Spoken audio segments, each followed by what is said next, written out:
Hello, my name is Marcus. I'm the compiler of a collection of therapy quotes entitled 1001 Windmills of the Mind.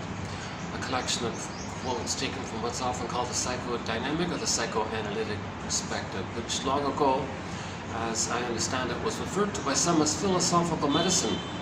Because in the context of the last video and this video, which is sort of a continuation of last video, it's to convert an acquired insecure attachment style and to upgrade it to a secure attachment style. A secure attachment style means I'm okay, you're okay. But an insecure attachment style, the baby ends up with something other than that. And that's a trauma if he does so. It's called attachment trauma. If the baby has attachment trauma, that leads to an insecure attachment style. Anxious, ambivalent, preoccupied, or one of the avoidant ones, the fearful avoidant, the dismissing avoidant, or some kind of a mixture of the two where it's not really clear which one it is, some kind of disorganized or unresolved attachment, or a very dramatic one, the reactive attachment one, or the disassociative one, the person's sort of daydreaming a lot, and so on. And there are a host of theories around the different types of insecure attachment style. Oops. I'm in the smokers section of a restaurant here, and when someone comes out to have their smoke break, I'll see if I can keep on continuing, or maybe I'm tempted to hit the pause button. Okay. Let's see how it goes.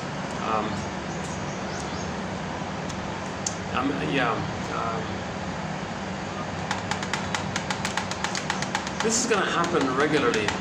All my regular spots were taken. The pool's my favorite spot at the pool. There's a wedding taking place.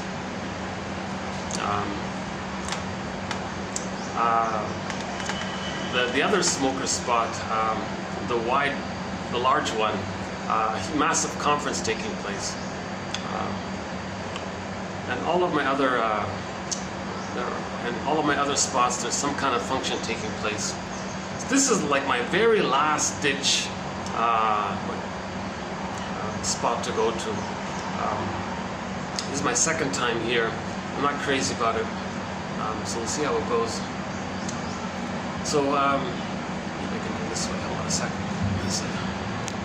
Why don't I try this for a bit? Let's do this for a little while. So, give the guy some privacy a little bit.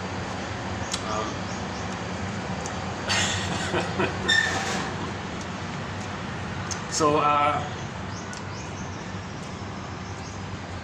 an insecure attachment style. So the psychoanalytic perspective is about understanding this, because if there's an insecure attachment style, that means there's trauma, attachment trauma, also called strain trauma, developmental trauma, interpersonal trauma, relational trauma. Means the child is constantly misattuned, he has constant memories of the mother not understanding his signals, and every time that happens he's shamed, and he's pained by it, and he's enraged by it. He denies it. It goes into, it's recorded in his implicit memory system, or the non-reporting brain. Oh, another smoker. Or a couple, okay. Jeez, what should I do here? Hold on a second. You know, I really have no other choice. Hold on a second. Maybe I can, let's see, where else can I go? I'm kind of stuck here. Okay. Okay. I'll see if I keep going. I do find myself easily distracted if people are around me.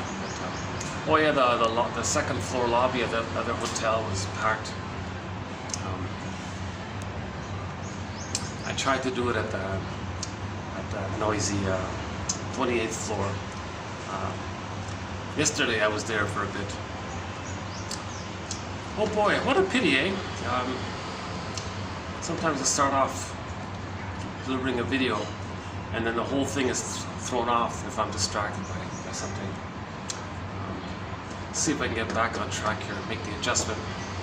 I got to adapt myself. So let's talk about adaptation.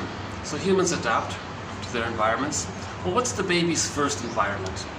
The baby's first environment. Basically, it's the breast, him in the breast. We could say it's in the womb. So yeah, if we go to the womb and the baby's first environment is the intrauterine experience, that's paradise. He's in bliss, oceanic feeling, oceanic oneness, the unico mystica, Garden of Eden. He's very happy in the womb. And someone said it's even musical. He hears the heartbeat and the pulsating of the cord and the flow of the blood through the veins. Apparently it's all very musical. So someone said, in the beginning was the sound. The sound was with the mother. The sound was mother. So that's sort of the first environment. So he just enjoys himself. And he may think that it's all him. It's just that is he the universe? Is everything just him? Is he the center of the universe? He doesn't understand separation between himself and other and mother. He thinks it's just only him. Or he's one with everything around him, mother, infant, dual unity. And everything and all of his needs get automatically taken care of. In the umbilical cord, the center vein that goes straight down from the mother to the placenta to the child, that feeds the child and nourishes him and sends him oxygen.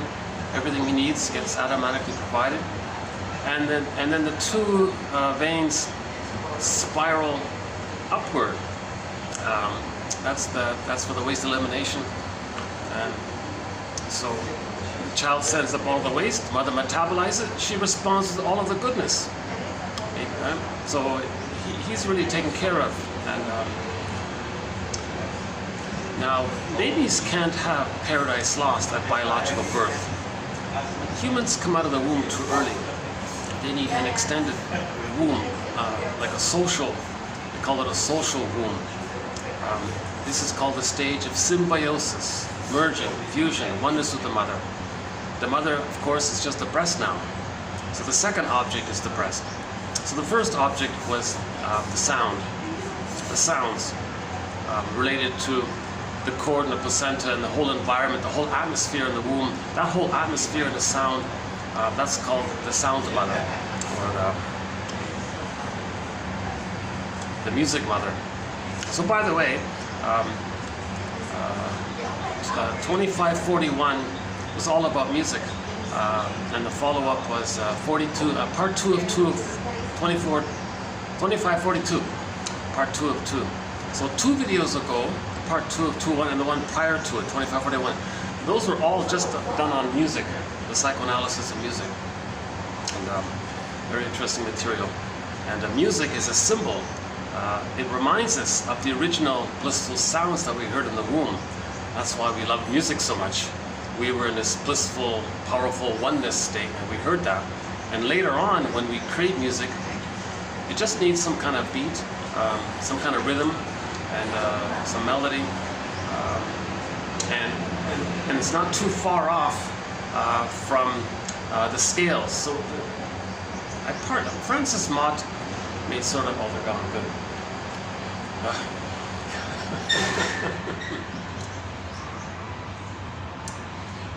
We don't have a thread on the psychoanalysis of smoking, but someone said it is. It's similar to comfort food. It's to trick the brain, to send the person serotonin, because they didn't get the serotonin from the interaction with the mother. They don't have the psychic structure or a compilation of memories where the mother soothes the baby. So later on, when a person feels stress, they want to trick their brain, they want to trick themselves into thinking that they're safe. So they overstimulate just the chemistry of the product. If it's junk food, then the sugar, salt, and salt and fat, allows the mammalian part of the brain, or tricks the mammalian part of the brain into thinking that the person is safe. So the mammalian part of the brain goes, whoa, all of the sugar, salt, and fat, all this food, wow, I guess we're pretty safe. So the mammalian part of the brain, releases serotonin. So serotonin is the feel-good chemistry around how we feel when we feel safe. Now the baby didn't feel safe with the mother.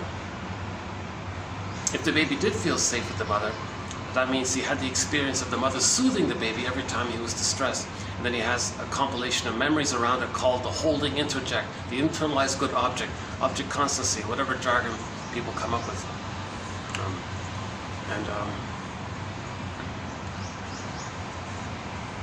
So later on, if the baby has, so the interaction between the baby and the mother, the baby's neural networking wiring gets laid down based on the interaction with the mother. Human connections lead to neural connections. The baby's brain is malleable, and he's laying down the networking exactly based on the interaction with the mother. So what the mother does for the child, the wiring gets laid down by that, then he has that wiring and it's set within him. So that's called a secure attachment style. Then generally speaking, he can self-regulate his emotions, the world is friendly, he feels okay, others are okay. That's called a secure attachment style. But if mothers miss a tune that doesn't offer that, then for the rest of their lives, they may engage in activities or tricks to trick the brain to make it think that the person is safe, then they get serotonin. But it's not the serotonin from having been loved in the nursery. It's just this trick, like a synthetic blip of serotonin. And it never changes what happened in the past. So the person may rely on that. It can become a little addictive because every time they feel stressed, they remember, well, the cigarette or the junk food can calm me down a bit, so I'll just revert to that kind of thing. This is an important point about the interaction between the baby and the mother. So there's a lot of material. Oh boy. Let's just see if we can include some of the key points. So the baby the psychological birth of the baby doesn't automatically take place with the biological birth. Humans come out too early. They need an extended social womb called, for the first 4 to 5 months, the babies need an extended paradise, an extended music, an extended rhythm with the mother. So that smooth safety and bliss paradise he felt in the womb, when he comes out, that's meant to continue in the mother's arms, sleeping on the mother, nursing naturally. And there needs to be like a flow there between the mother and the baby, just like there was a flow previously in the uterus. There needs to be a flow in the interaction with the mother. It's a social interaction. So the flow is that the mother's attuned and she can offer her reverie. In order for the mother to be attuned, she needs a line with the baby. So when the baby, the theory, one quote was, when the baby's suckling, the nerve endings in the breast link in with the nerve endings in the child as he's suckling. And there's like a line there. It's as if the baby's born and the mother goes, "Oh, hi baby, welcome. I've got a line with you." Baby says, "Yeah, I feel it. I've got this line with you. I got a line with you too." All right. So there's like a playful kind of smooth flow back and forth. So whatever the baby's sending out, whatever signals, whatever messages, the mother gets it. Oh, I got it. Because of the line, she's attuned. Music, again with the musical metaphor, she's in tune to the baby's beat, I guess. The baby's needs. She's attuned to the baby's needs, so she can reply musically. So for the first 4 to 5 months, her attitude is to reply in a smooth flow, just like the smooth flow was there in the uterus. The baby needs that smooth cycle. So whatever the baby needs, mother says, "You got it," instantly. A fraction of a second, the she's right there.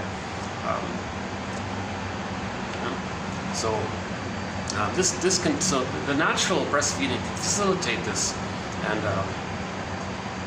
what can also facilitate it is barring emergencies and special exceptions and all that. Again, my disclaimer, I'm not a doctor, but according to Klaus and Kennel, at the moment of biological birth, the mother produces lots of hormones. This helps, so the baby's again, barring emergencies, the baby is handed directly to the mother, placed on the front, skin-to-skin contact, leave the smells, the room is warm, not too bright, no shocking, abrasive handling, just gentle, smooth handling to the baby's on the front, and he might latch right away and start suckling. Okay, the line is there. Now that cord, someone said it's actually still pulsating with oxygen, and the way there needs to be like a day or two transition for that. So they said it's called a lotus birth. You leave the cord, it'll come out on its own accord. The placenta will come out maybe even a day later or whatever, or at least wait a few hours or something. It's okay, don't rush it. Let the child still have that line with his placenta. The placenta was the connection to the mother. Let him have a smooth transition. Let him get used to the new environment. Let him still have that line with the old environment in the womb, and he's suckling, and he'll gradually get used to the new environment, like in a day or two. Then the cord will fall off on its own accord. Follow the baby, follow nature, you know. And so people say, "Oh, it looks too messy." Oh, brother. So just put a sheet over the cord or something. And when the placenta comes up, put it in a bowl. The bowl can sit beside the mother. The bowl sits beside the mother on the bed, and you cover it, but still allow the flow, allow the blood flow, even though it doesn't look like there may be much blood flow at that point. Just let it be for a day or two, and you cover the bowl with the placenta in the cord, still linked to the child, and the child is suckling. He feels very kind of honored by this, because that was his lifeline to you know, so the reason they called it a lotus birth is because it looks like a lotus flower. The baby's the flower, the roots, the stem, down from the flower into the water, goes into the pod. So that pod with the seeds, that's the image of the placenta, and then the roots or the stem, that's the cord, umbilical cord.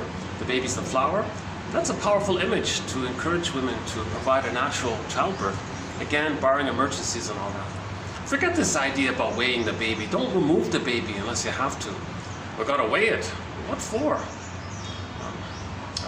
Get your priority. You're gonna betray the baby's. Remember, if the baby loses the contact with the mother, he doesn't understand time. He may think there's no mother even. He feels abandonment depression already. Persecutory anxiety, the screen painting. And we don't see it maybe, but in his physiology, he's freaking out inside. The cortisol is rising, the adrenaline is rising. So provide the warmth and the safety. Let the child feel safe. It's called a secure attachment style. Okay, the mother is a safe haven, secure base. Don't betray and shock the baby with removing the cord so prematurely. So now, Klaus and Kennel say it's a time-sensitive issue. At the moment of biological birth, the mother produces all of these hormones, oxytocin, love hormone, etc. The baby, it helps the baby to latch onto the breast, and he's suckling right away. And one quote said the baby was placed just beside the nipple, and he searched for it, and he found it and started suckling, and he was happy. So, and they say it can take up to 40 minutes. It's okay. Assuming it was a natural birth and all that.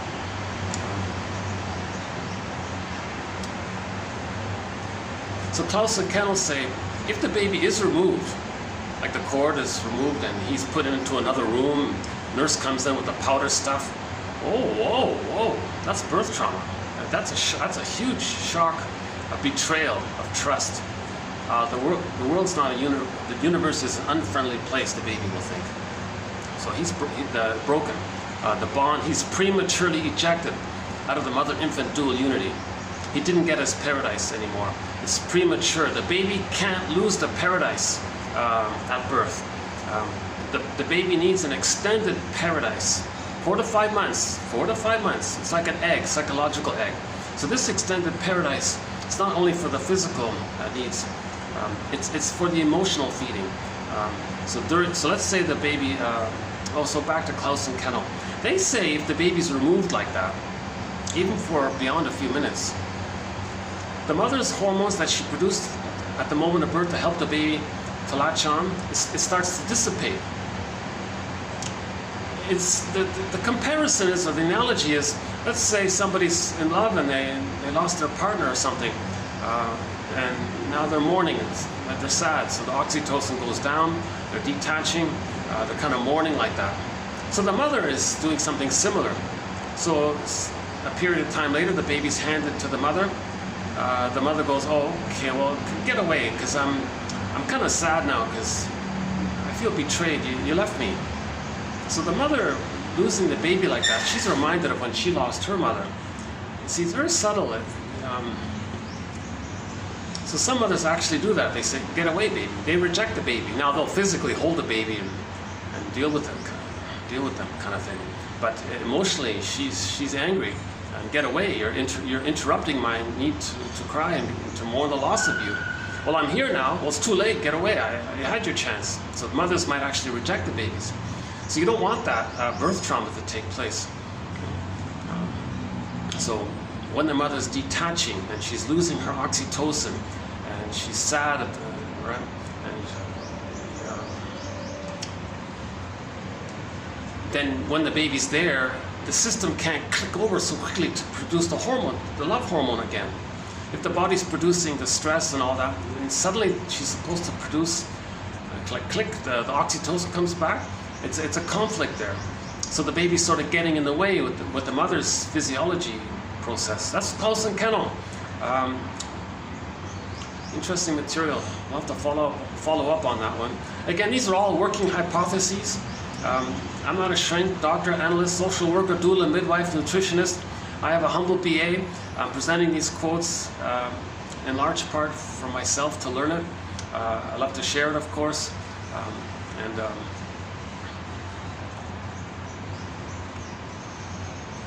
If I had the funds, I'd fly to New York and be analyzed, and wouldn't need to do this. This is sort of my attempt to self-analyze myself. I've got to learn this material. It's like a second language, really.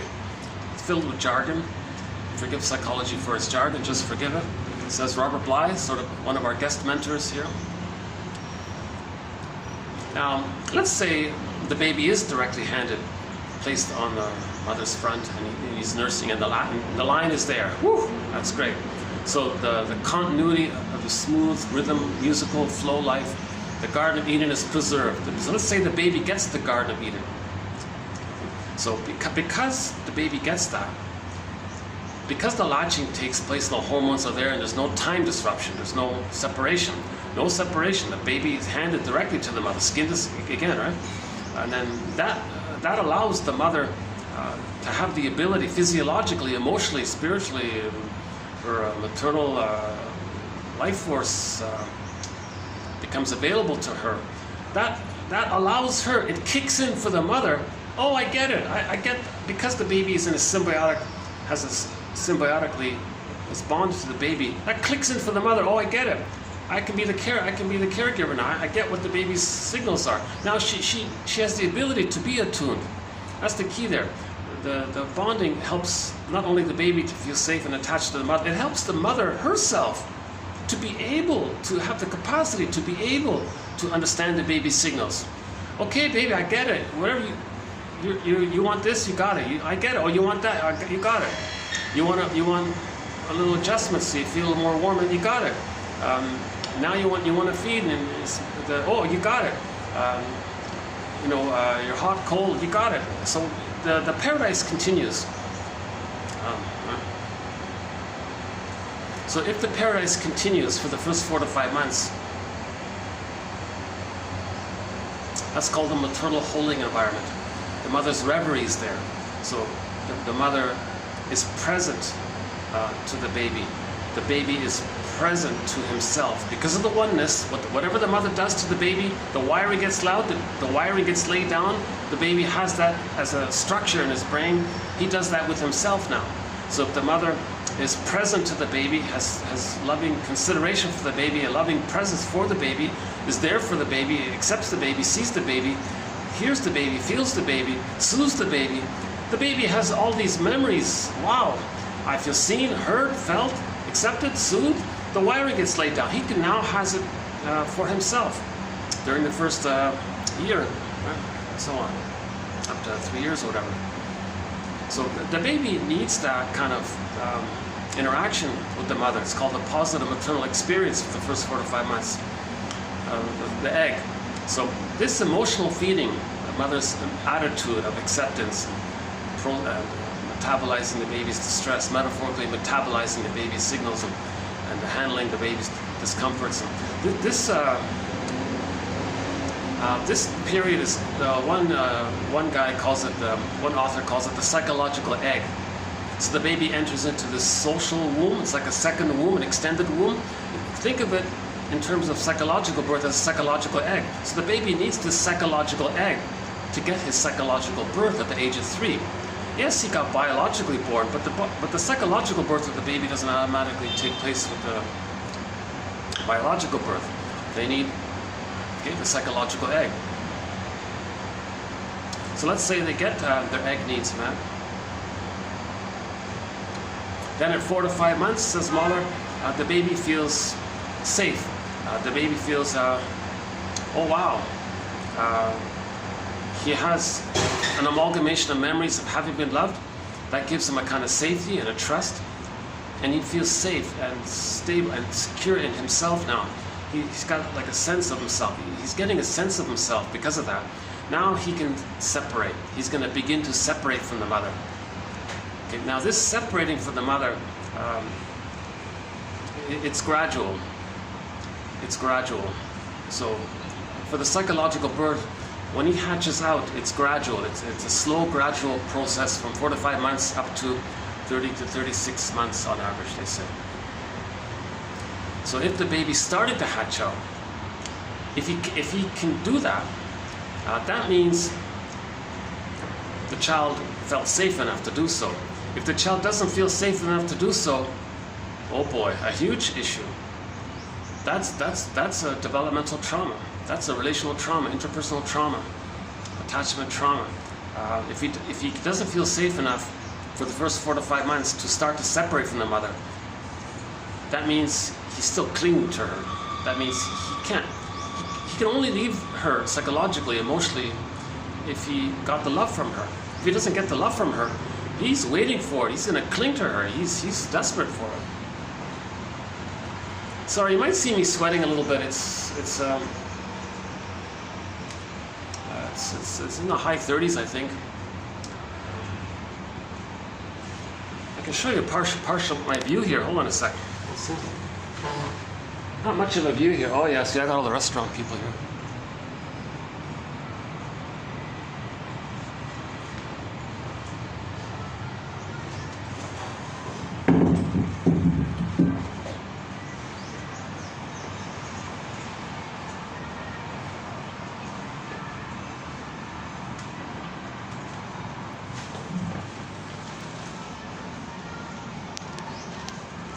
This is better.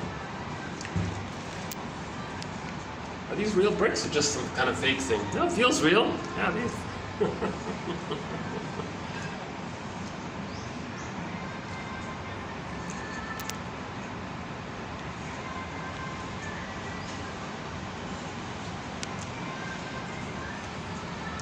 I'm just flashing all these images from my childhood when some of the bricklayers were doing their thing. They were zipping down the bricks and tapping it around, and they had the little leveler there to make sure it's even. And they were very speedy, those guys. They could do a whole wall in one day or something.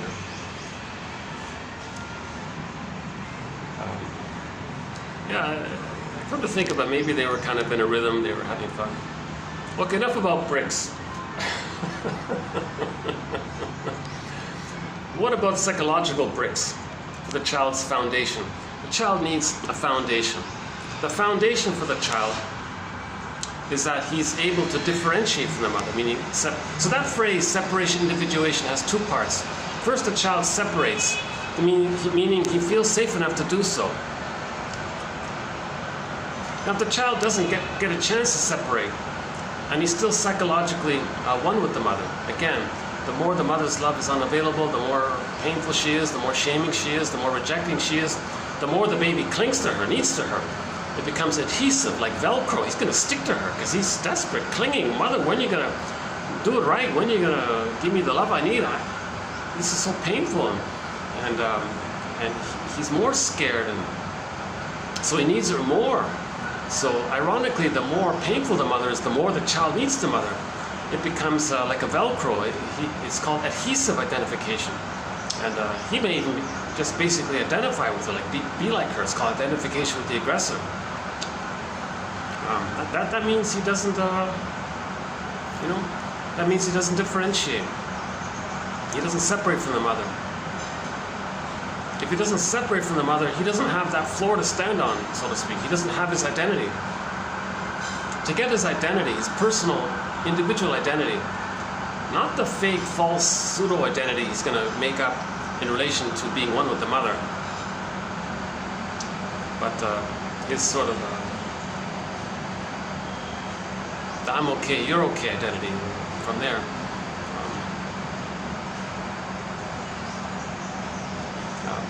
So there's a difference between if the child feels loved by the mother, separates from her, sees that the mother accepts the child's uniqueness and mystery, and she's okay with it, and the child sees that she's okay with him becoming more autonomous and not needing her. Then at that point, at around the age of 3, he has access to what's called the real self, part of the self, which allows for him to know his uniqueness, his interests, and he has his feelings, of course. So if he has differentiation, that means he has his feelings. If he doesn't differentiate, he lost his feelings, meaning the golden ball feelings. Joy and sadness in the Disney movie Inside Out get zooped into the other world, the non-reporting brain of the unconscious. All that was left at the console was the survival part of the person, the amygdala, fear and anger mainly. So if the child doesn't get loved, joy and sadness, or the golden ball, the golden wreath, some kind of symbol of his vitality of feelings, his aliveness of feelings, a wide range of feelings, needed feelings. If he loses his golden ball, all he has left is the survival, the amygdala personality. And the amygdala personality is just either or, is great or perfect or nothing. It has this kind of infantile either or mentality, and it only thinks about survival. The main emotions are hypervigilance, quick to anger, either or thinking, immense neurotic pride.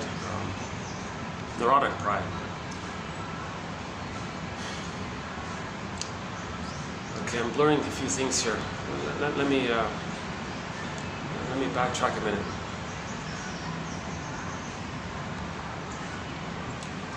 So let's go back to the egg. Let's say the child doesn't get his egg needs met, meaning the reverie wasn't there. The bottle was used. Okay, that'll do it. The line is broken. If the bottle is used, the plastic bottle, there are no nerve endings. It's dead. The plastic is just a plastic thing. So there's no reverie or flow or attunement by the plastic bottle. The child might reject the rubber nipple, and the mother dips it in honey and overstimulates the baby's brain to get serotonin. The baby doesn't want to be this trick. The baby wants to feel safe by the human interaction, the psychosomatic interaction. It's human connections lead to neural connections, not a connection with the rubber nipple and overstimulated concentrated sugar of some kind. It's human, right? So if the child is traumatized in the first 4 to 5 months, that means his golden ball is lost. It's not safe for him to have his feelings. His natural born feelings, the feeling self, the ontological self, the psychological self, I feel therefore I am self, the embodiment, the sense of being in your body, having your feelings beyond fear and anger,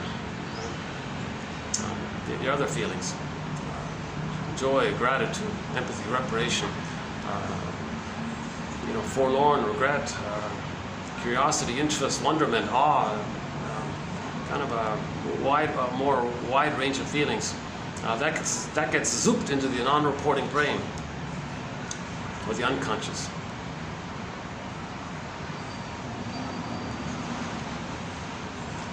Now, if the baby is not getting their needs met in the first 4 to 5 months, so his golden ball gets zooped away. Joy and sadness, or the golden ball, gets zooped away. Related to it, his emotionality gets frozen, like that woolly mammoth and that block of ice up in Siberia. Or the petrified frog image in the show The Many Loves of Dobie Gillis, one of the characters there, a guy named Maynard Krebs. He would collect petrified frogs. That was a symbol of trauma, how we may feel emotionally petrified. In the Greek myth of Narcissus, he turned into a stone. Narcissus turned into that little flower, Narcissus flower. Echo, meaning the person's soul, turned into stone. So again, Echo is the disembodied soul of Narcissus. Both belong to one mind. In a myth or fairy tale, all of the characters belong to one mind. They're not separate characters in some outer story. They're all personifications of inner dynamics. Myths and fairy tales are metaphors for inner life. Myths and fairy tales are metaphors for psychology. So Narcissus was traumatized. He was stuck in the oneness with the mother, the fusions. He was staring at himself. Means he was still in one there with himself. The mother, him, mother, it's just the same. That image in the pool of water might as well be the breast, because he's the breast. It's all him. Everything's just him. So he's stuck in that oneness. And he didn't get enough love to leave it. And that means his feelings, represented by Echo. So Echo was the golden ball in that case, like Penelope in the Odyssey. So for him, it was Echo. And she was disassociated off to the side. Disassociated. At the end of the story, his feelings became stone. Okay? Petrified frog. Frozen woolly mammoth. There are various ways to describe trauma in myths and fairy tales. Core, Demeter, Persephone. This core is on the field, the earth opens up, she gets pulled down into the underworld, a symbol for the unconscious. So that pulling down into the underworld, that's the unconscious. Okay, so the hell scene, it's a burning, biting feeling. It's a symbol for shame. So myths and fairy tales are symbols. So the hell scene in the underworld is a symbol for the emotion of shame, burning, biting feeling. Now she got pulled down. That force of pulling down, that's called repression. The baby represses into the non-reporting brain, the unconscious. It means it gets recorded in the implicit memory system.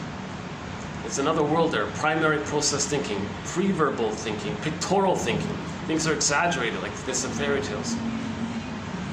It's called primary process thinking.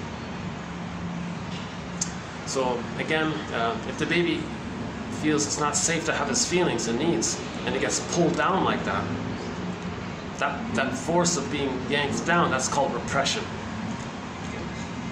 So the backdrop of the unconscious was the emotion of shame.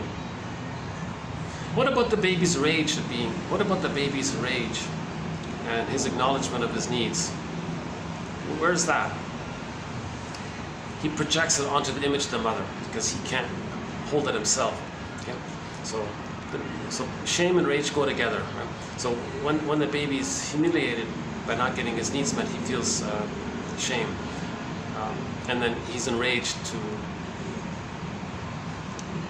Rage is anger and rage. That's when the baby's needs don't get met. It's in response to when the love is not there, when the needs don't get met. But the baby can't feel his rage. That's too much excitation for his little system. Okay?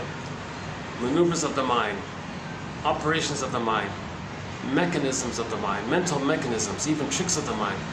Okay? Defense mechanisms, enter defense mechanisms. Defense mechanisms deal with pain. The baby feels immense pain at him not getting his needs met, and he's enraged by it. He can't even accept that rage. He doesn't know how to handle that. It's just too much for him to be aware of. Enter projection. He'll attribute onto the mother, in effect saying, "Oh, I'm not enraged." No, the mother's enraged. So he's very proud like that, because he thinks he's a little god. So he's very proud like that. Oh, me wanting to take in, wanting something from her, I don't need anything from her, I don't want anything from her. No, she's the one that wants. She's the greedy one. She wants to take in. So the baby's need turns into greed. Yeah, see, unmet need turns into greed, right? So he becomes greedy with the fantasy that he wants to control the breast, possess it, take it in, devour it if he has to. Like, he's so enraged, he wants to control, devour, own, take in the breast. No, I'm not greedy, I don't want the breast. It's the mother. She wants to gobble me in and possess me and control me and have me in, that kind of thing. So he projects his attributes onto the mother. It's called projection. The baby's desperate to figure out how to not feel so much pain. So projection is one way to trick a person to not feel and admit the truth of what he's feeling. Yep. So let's imagine he's like a little Picasso. Baby's nursing, mother's doing it wrong, miss a tune.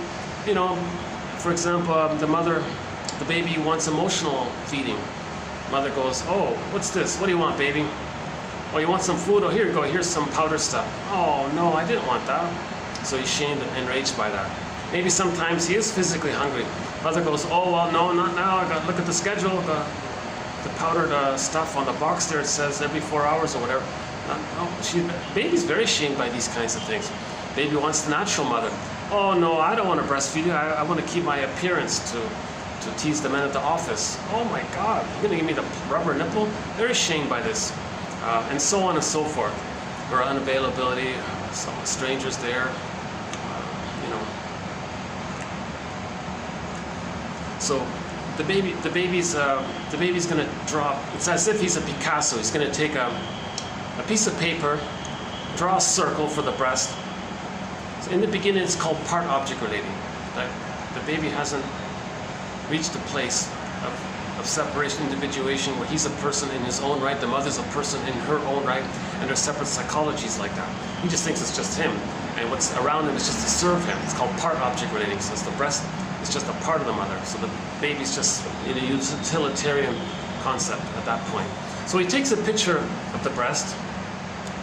Well, these chairs are awfully uncomfortable. Hold on a second, let me see if I can change it. Hold on, here's another chair right here. Hold on a second. Let's try this. A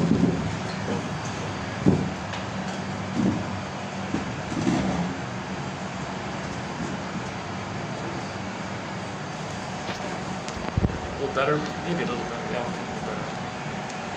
Oh, jeez. These chairs, you can see, they have no, these curvy things, right?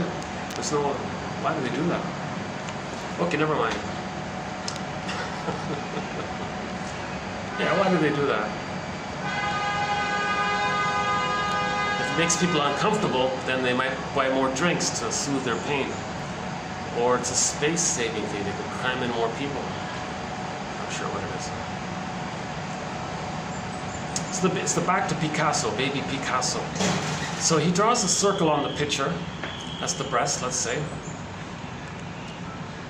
So the Cyclops, right, maybe. So the baby says, okay, here's the breast. Now, so art expresses our emotions. His emotion is rage. Well, let's draw this breast creature entity, scary, whatever it is. Let's make it enraged. I'm not enraged, it's enraged. Now the baby reached a point of greed where he wanted to devour and he's dangerous. So again, the baby's rage is dangerous. He wants to bite, he's dangerous. So he makes the creature on the painting dangerous. Now the quality of wanting to take in and devour it, okay? He projects that onto the monster. So now the monster wants to devour me. So he ends up creating some kind of monster that wants to devour him. Okay, that's paranoidish. Like, the mother's not that dangerous. She's not trying to hurt the baby. But the baby doesn't understand that, and he's got to deal with his rage and his wish to gobble in now. So he projects it onto the mother. That's called the paranoid portion of the paranoid schizoid mode of experiencing, the paranoid schizoid mode of operating. Okay, called the paranoid schizoid position. So in the beginning, according to Melanie Klein, all babies temporarily, very briefly, enter into the paranoid schizoid mode of experiencing, the position. So this position, the paranoid part is, he projects his rage. He draws a picture of his own rage. He draws a picture of his own needs to take in, puts that picture and plants it onto the breast, and then says, yeah, so the breast mother is enraged. That's the paranoid part. what about the schizoid part? How does the baby just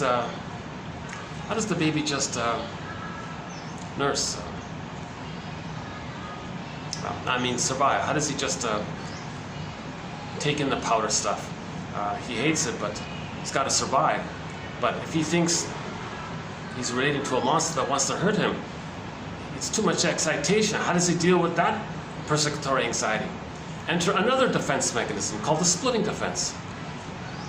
So he'll deny the concept of the mother hurting him, being a monster like that, and split the image of the mother, deny the truth, and make up a goddess mother.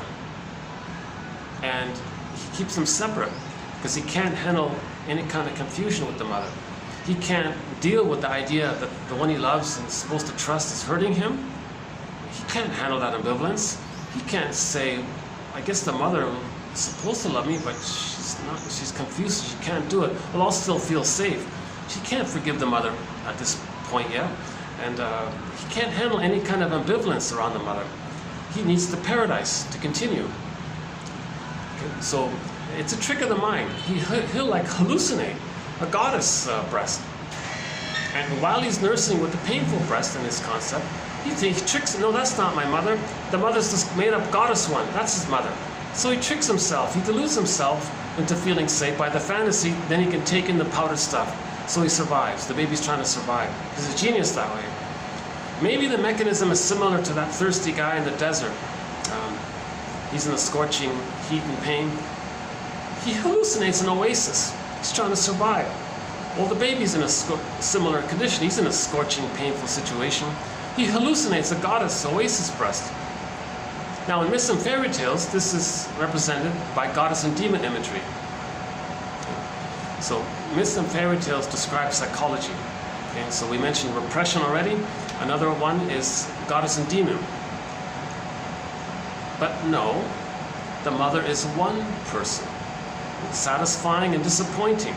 Child can't see the two sides, so he splits it. Hence, goddess and demon imagery in myths and fairy tales, and they're seen as separate characters. The child can't bring it together in the very beginning. At 4 to 5 months, if the mother is more loving than frustrating, he can bring it together, and then he enters into the depressive position, so he's healing. So that's normal development to transition from the paranoid schizoid mode of operating, experiencing position into the depressive position. In the depressive position, the child starts to get reality. Oh, I get it. I see. Mother is pretty good, but sometimes she has an off day. She misses it. But you know what? She's also pretty good. But you know what? I'm kind of angry when she's miss a tune like that. But I remember she's also good. So it's depressive because it's kind of more complicated that way, right? So the child can handle the ambivalence. He can see the two sides of the mother. Now, if the mother is more painful and shaming, and he can't do that, then he's stuck at the paranoid schizoid mode of experiencing. That means he doesn't differentiate. He doesn't enter into the depressive position, which allows him to differentiate and resume development. He can't resume development if he's stuck in the paranoid schizoid mode of experiencing. Again, the paranoid schizoid mode of experiencing. Okay? So the paranoid part is he thinks the mother's a monster.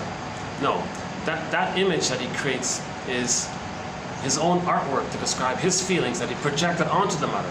That's all it is. And the schizoid is the idealization of the goddess mother and the great devaluation of the demon character of the mother, meaning a symbol for his rage and needs to take in and devour. That's the splitting part. So that leads to idealization, devaluation. Later on, and if a person is frozen at that place, if he's stuck there and he can't get out of it, so we see that later on. Number one, he doesn't differentiate. That means he doesn't have his golden ball. If he doesn't have his golden ball, he can't mourn losses. Again, Disney movie Inside Out, joy and sadness are zooped away. So that sadness is zooped away. So in later life, in midlife, he can't admit loss. He can't accept loss because he doesn't have his feelings. He doesn't have access to his feelings. That's the issue. We lose our feelings with trauma. That's what we're trying to heal. We're trying to get back our feelings. Once we get back our feelings, we're cured. We're okay, right? The trauma is we lose our feelings. Again, in the Disney movie Inside Out, we saw that joy and sadness got zooped away. I think that's one of the best representations we have now. The Disney movie Inside Out, 2015. Is that right, 2000? I think so, yeah. So if a person is stuck in that paranoid schizoid mode of experiencing, oh boy, they're enraged. They're very angry by this. Now, because they can't mourn losses,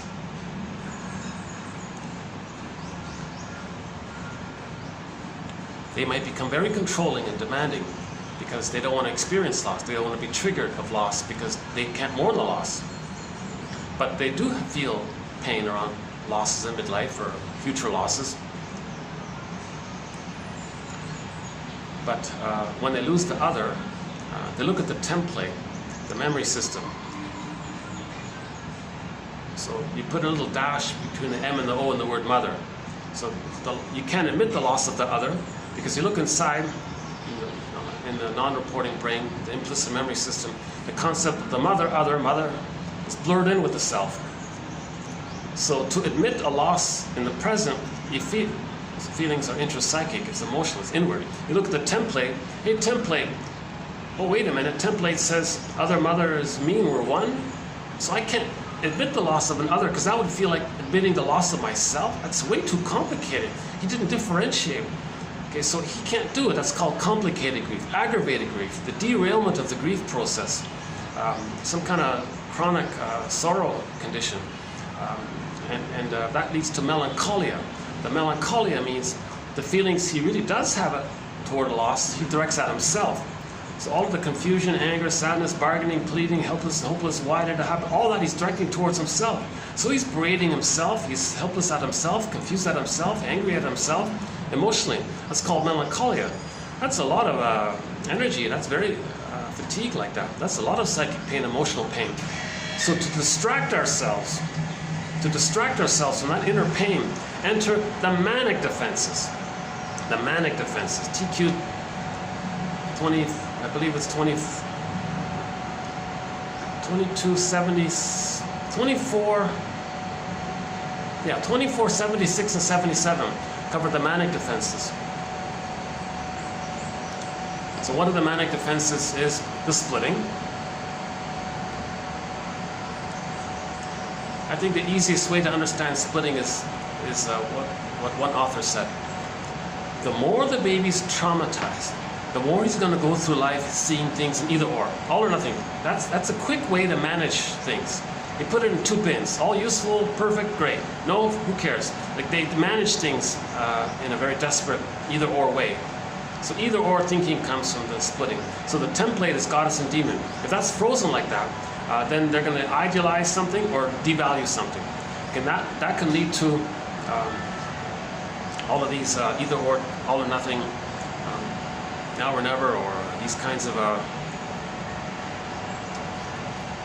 now that emotionality, by the way, of either or, that means they're still bonded to the shaming mother, even though they deny it. Now when there's trauma, we repeat in an attempt to change the past, but he can only repeat it symbolically in the present, with the fantasy that the symbolic representation in the present can somehow change the reality of the past. It can't. Repetition compulsion can never change the past, but repetition compulsion is this sort of, it's sort of this confused attempt by the organism to change the past. There's sort of a positive intention around repeating the past and the present because we're feeling the pain of the past. So we want to get out of that pain, so there's the positive intention. They want to get out of the pain of the past, so they're going to replay what happened with the mother symbolically with others in the present, with the fantasy that maybe they can undo the past, change the past, get the needed past, the proper past. It can't be done.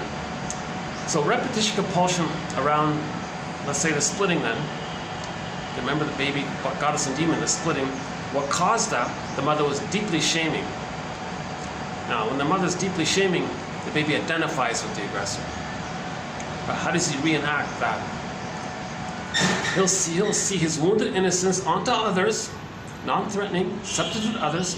He gives up the reality that he was wounded by the mother, sees his woundedness onto others, safe others, non-threatening, substitute others, however it is that they're seen as safe. Easygoing people who are loved, or people who are wounded, or however it is, they're somehow seen as safe. Often people who are a little disadvantaged or wounded, maybe they think, well, they're safe that way. Yeah? So you see innocence onto the innocent others. Identify with the aggressor. And reenact what happened. The aggressor hurt them as a baby, their innocence. They see their innocence onto other, play the role of the aggressive mother, and then replay it. They're going to shame the other to replay how the mother shamed them. Now, when they reenact what happened with the mother, they are reminded of how the mother hurt them. So repetition compulsion is because we lost our feelings. When we repeat, we're searching for our feelings. So when the person shames others, okay, negative humor, sardonic humor, black humor, put down humor, I think negative attitudes towards others, saying how bad they are, fill in the blank, right? All that. That shameful vocabulary is somehow an attempt to externalize the disgust and shame they felt by the mother hurting them. So they put it on to others like that. They identify with the aggressor, act like her. Remember, they become her because the more originally she was unavailable, the more they become like her, to stay close to her, waiting for one day maybe she will change her ways. Okay, footnote here, sidebar. The baby thinks it's his job to save the mother, correct the mother, because he thinks he creates everything. So he'll be loyal to the mother because he's still trying to save her, fix her, make her a good mother. Okay. So he won't be angry at the mother or separate because he can't lose the mother even more. He's got to try to save the mother to make her be a good mother, to provide the paradise he needs to feel safe enough to leave her. So he's stuck there, still trying to save her. Then in his fantasy, if he saves her by repeating and replaying what happened, still in this ongoing failed attempt to save the mother, doesn't work, it never works. No baby can save the mother. So repetition compulsion is being loyal to the mother to still try to save her. So dysfunction equals saving mother. For more on that, Morton Keeson, 2291 and 2, I think. Or in our search engine here, type in Keeson, K-I-S-S-E-N. So his summary line is dysfunction equals protecting the mother, being loyal to the mother, still thinking you can save her to get your paradise, and if you do save her. Again, back to the saving issue. The baby thinks in the womb he's a god, right? So when he can't have paradise lost at birth. When the birth takes place and he loses paradise, he thinks, well, fine, he's a god, just fix the mother. He's a god, he can fix the mother and get back his paradise, so he's going to try to do it. So he may think he'll temporarily squelch his potential, his feelings, thinking maybe that'll work to save the mother, make her be a good mother, then he'll get his feelings back. It doesn't work. He's frozen in the attempt. Repetition compulsion, he's going to keep on trying to save the mother. As long as he has that belief that it's his job to save the mother because he thinks everything is him, primary narcissism, infantile megalomania, okay, magical thinking, hallucinatory, unconditional omnipotence. It's all about him, this kind of thing. As long as he thinks it's all about him, then he's afraid to separate from the mother. He's afraid to be disloyal to the mother. He would be disloyal to the mother if he were to express his true feelings towards his mother. As a baby, he couldn't express his true feelings for the mother. When he was born, he did try. He remembered it.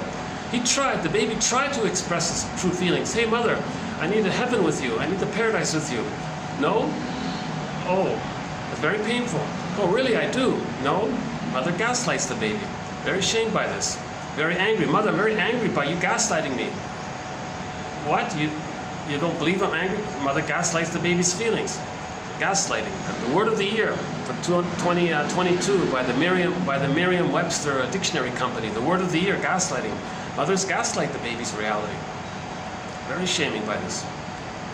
So he will think, okay, to get the attachment to the mother, he can't express his feelings and needs towards the mother. Okay, that's loyalty. And then he has the attachment. But he still thinks he's got to save her. So back to the reenactment of the trauma. Mother shamed him, mother plundered his soul, mother objectified him, used him, shamed him. Okay? He sees his innocence onto others and does to others what his mother did to him to reenact what his mother did to him. Again, that's the theory about trauma. When there's trauma, we repeat and replay. So there's two versions of repetition compulsion. In the last video, I covered the two versions. Actually, many of the recent videos, we covered the two. One is called direct reenactment, where you coax others to leave you because your mother left you, or you leave them to replay how your mother left you, or shamed you, etc. So I won't do the two forms of repetition compulsion or reenactment here right now, but let's stick to the back to the manic defenses related to the paranoid schizoid mode of experiencing. Okay, so prejudice is they identify with the aggressor, see their own wounded soul onto others, be negative towards others, to replay how their mother was negative towards them. As they do it, they are reminded of how they felt originally with the mother. Now, ideally, they would say, oh, okay, now my true feelings are coming up. And that's the purpose of repetition compulsion, to know and to get back our feelings. But if they don't make that conscious link about that, then what they're going to do is, the boogeyman image that they've identified with, they're going to accept hocus pocus, double focus. They're going to fly it onto the victim and say how dangerous they are. Remember that monster that wants to eat him? They'll just put it onto the victim. They just shame.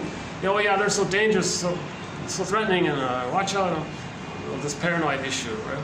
So they're describing their own baby artwork painting. That's all they're doing. Because that means they're still being loyal to the mother. It explains why they're feeling bad by the mother, but they don't want to admit it, that it's from the mother, so they put it onto, it's called displacement. You displace it because you're protecting the mother. See? So prejudice will come from this reenactment of what the mother did to them. So prejudice is a sign of trauma. Prejudice is confession of trauma. Prejudice comes from the paranoid schizoid mode of experiencing. Prejudice means there was attachment trauma. The greatest hurt of all, mother failed me. The greatest hurt of all, mother failed. She didn't provide a secure attachment style. Not meaning to say this to blame her. We have a whole major thread in 1001 Windmills of the Mind on understanding the mother, on why that happened, and why so many mothers are confused around this area. So we want to, the goal is forgiveness. So let's keep that in mind. And yesterday we talked a little bit about the forgiveness area. Actually, in many of the videos, we spent some time on the forgiveness area.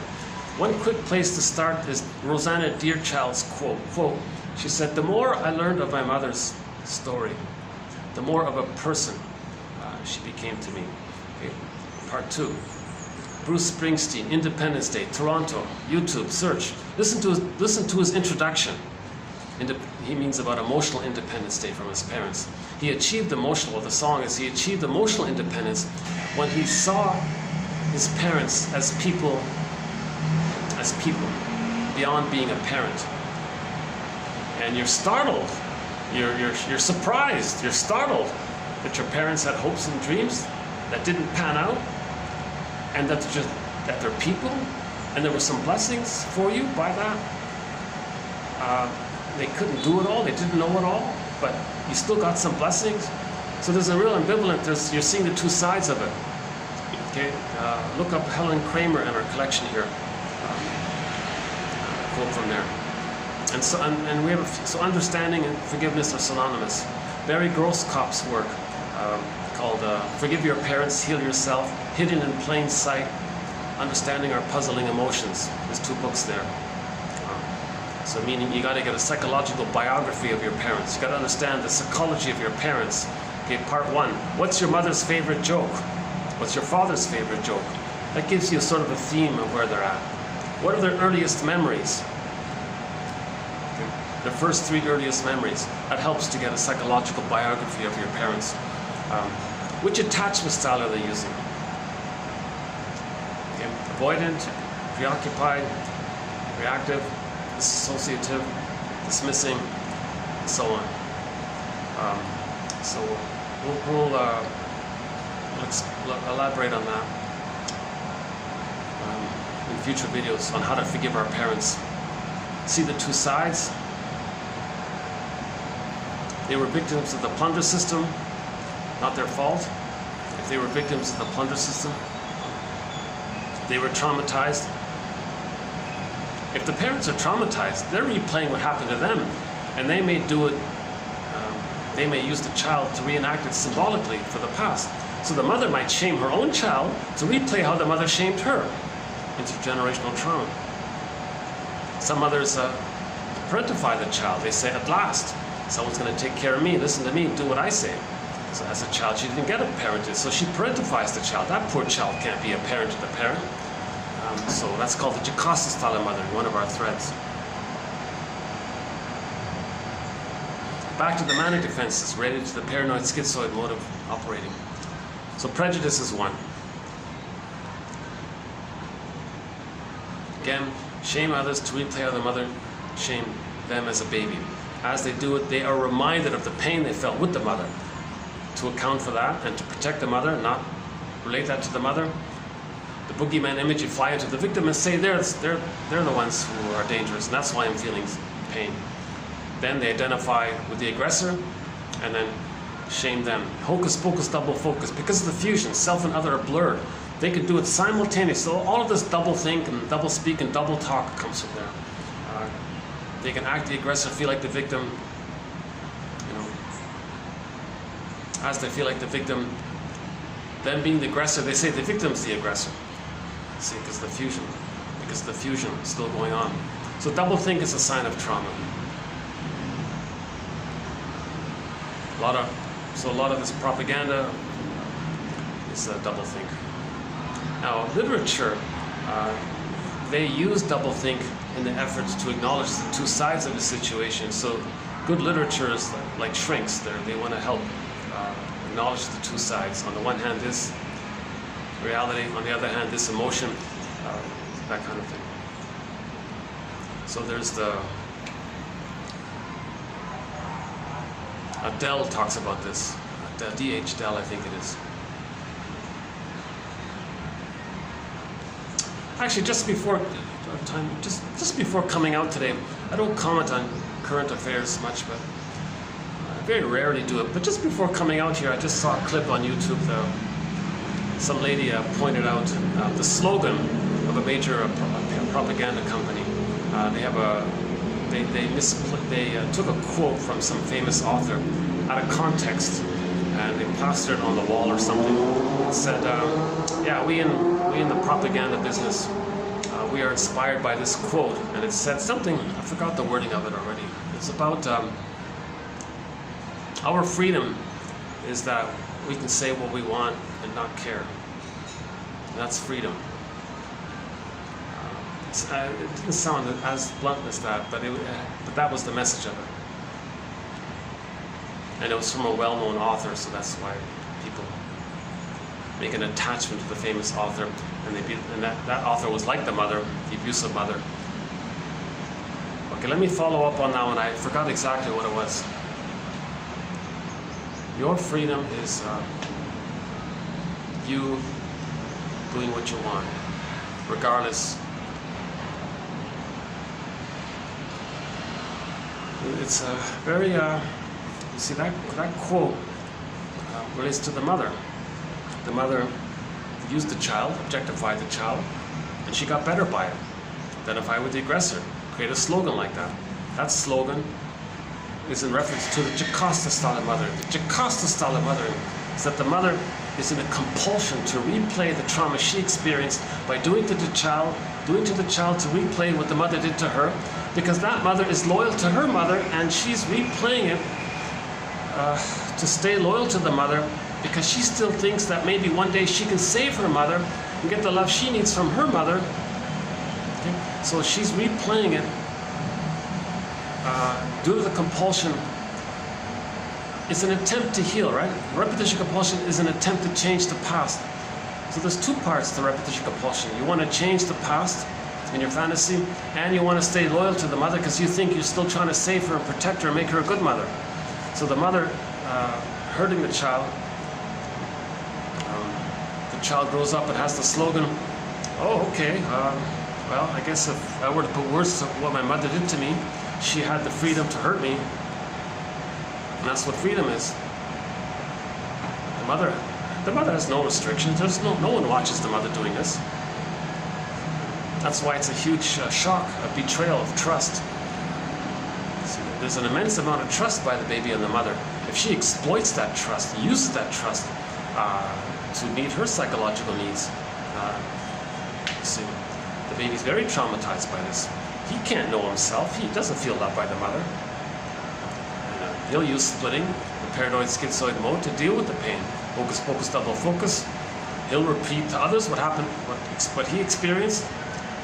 Okay, idealization, devaluation, all or nothing thinking, prejudice there. See, the all or nothing thinking links to when someone says they see the world and people in those either or terms. Us, them, comes from there. Somebody says, we want the stuff on the other side of the lake. So that's greed and envy. Envy. Oh, other side, them. We on this side, us, them. Replay the prejudice. So another manic defense is greed. The baby wanted to take in. He tried again and again. It didn't work. It became greed. Repetition, compulsion, trauma. He didn't get his needs met. So later on, everything that's seen symbolically, okay, symbolically, whatever's seen as symbolic goodness, money, material, things that are pleasing, things that they see make others happy, whatever is seen as good, they want to gobble it in. So the world becomes symbolic breast, planet breast, so they want to gobble it in. Now it never works. No thing in the present can change the past in the nursery. Repetition, compulsion, again and again and again. Now the confusing thing about greed is they get a blip of serotonin, but they never get the serotonin from the love experience. No thing you get can give you the love experience that you needed in the nursery. So greed is insatiable that way because it's infinite. No time. They're doing it again, spinning it around again and again endlessly. So greed has this spinning quality, and they're addicted to greed. Now underneath the greed is that in the paranoid schizoid mode of experiencing, the child is so enraged at goodness, he hates goodness. Although the organism has this compulsion to search for goodness, that's called greed. Underneath,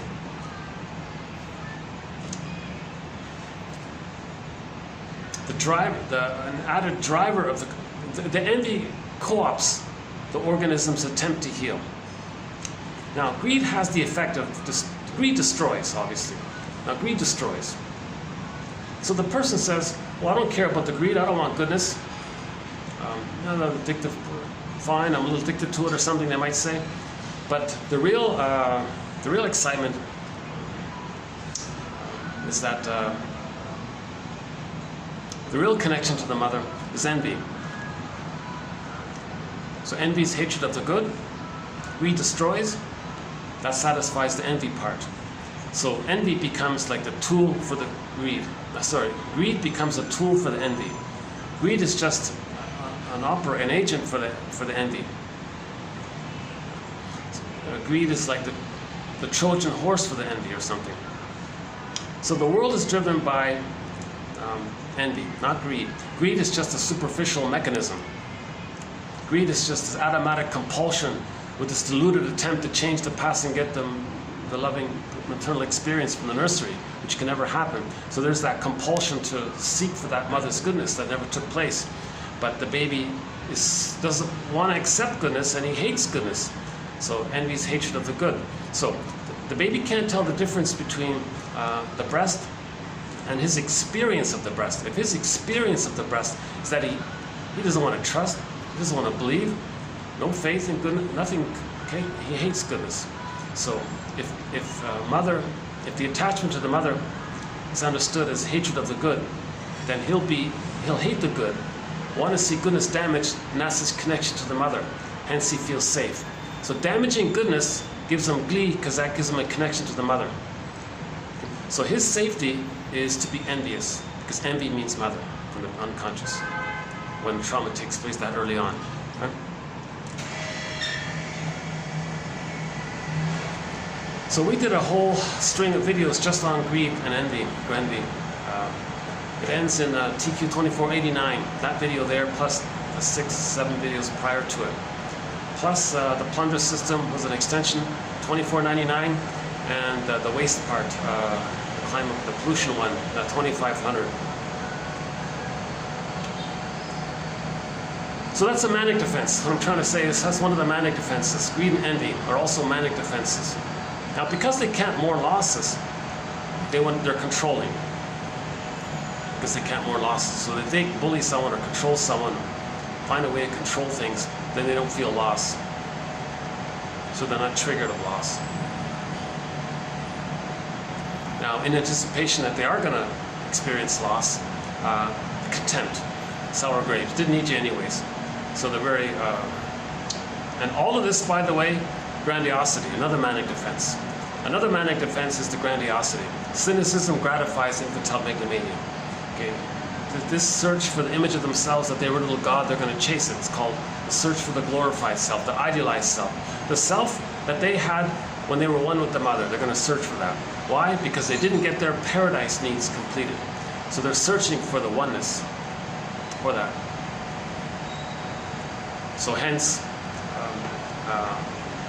okay, so love and gratitude, empathy, they haven't entered the psychological picture. The main emotions are hate, greed, envy, grandy, spite, vindictiveness, schadenfreude, ingratitude, of course. Now the manic defenses of prejudice, greed, envy, I mentioned already, contempt, schadenfreude, negative humor. So they're philosophies. So if anybody has a philosophy, actually that's coming up here. So if anybody goes around with any kind of negative philosophy, we have one here about it. I'm locked out here. Okay, coming up in this video, I'll have a quote in relation to this point. So we'll get there. So stay tuned for some quotes. Another odd day today. This is my third sort of odd videos. I'm not being a string of odd videos, to tell you the truth. Well, thank goodness they're okay with me here. Let me just stay here. I don't want to. Let me just take a 10-second stretch here. Hold on a second.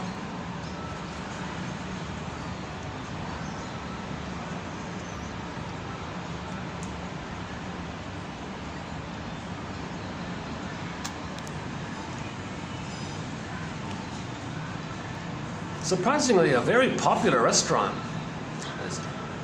But I wouldn't eat here. It's just so dark.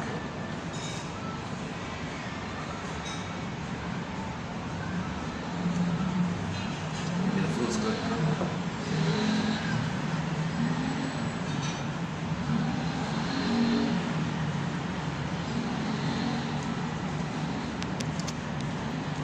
So let's round up about the manic defenses.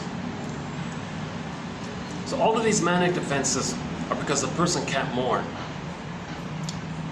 They can't mourn. They don't have their feelings. They don't have their golden ball. They can't mourn. So as a defense against the inability to mourn, they engage in the manic defenses. Prejudice, either or, idealized, devalued, greed, envy, controlling, schadenfreude, contempt, sour grapes.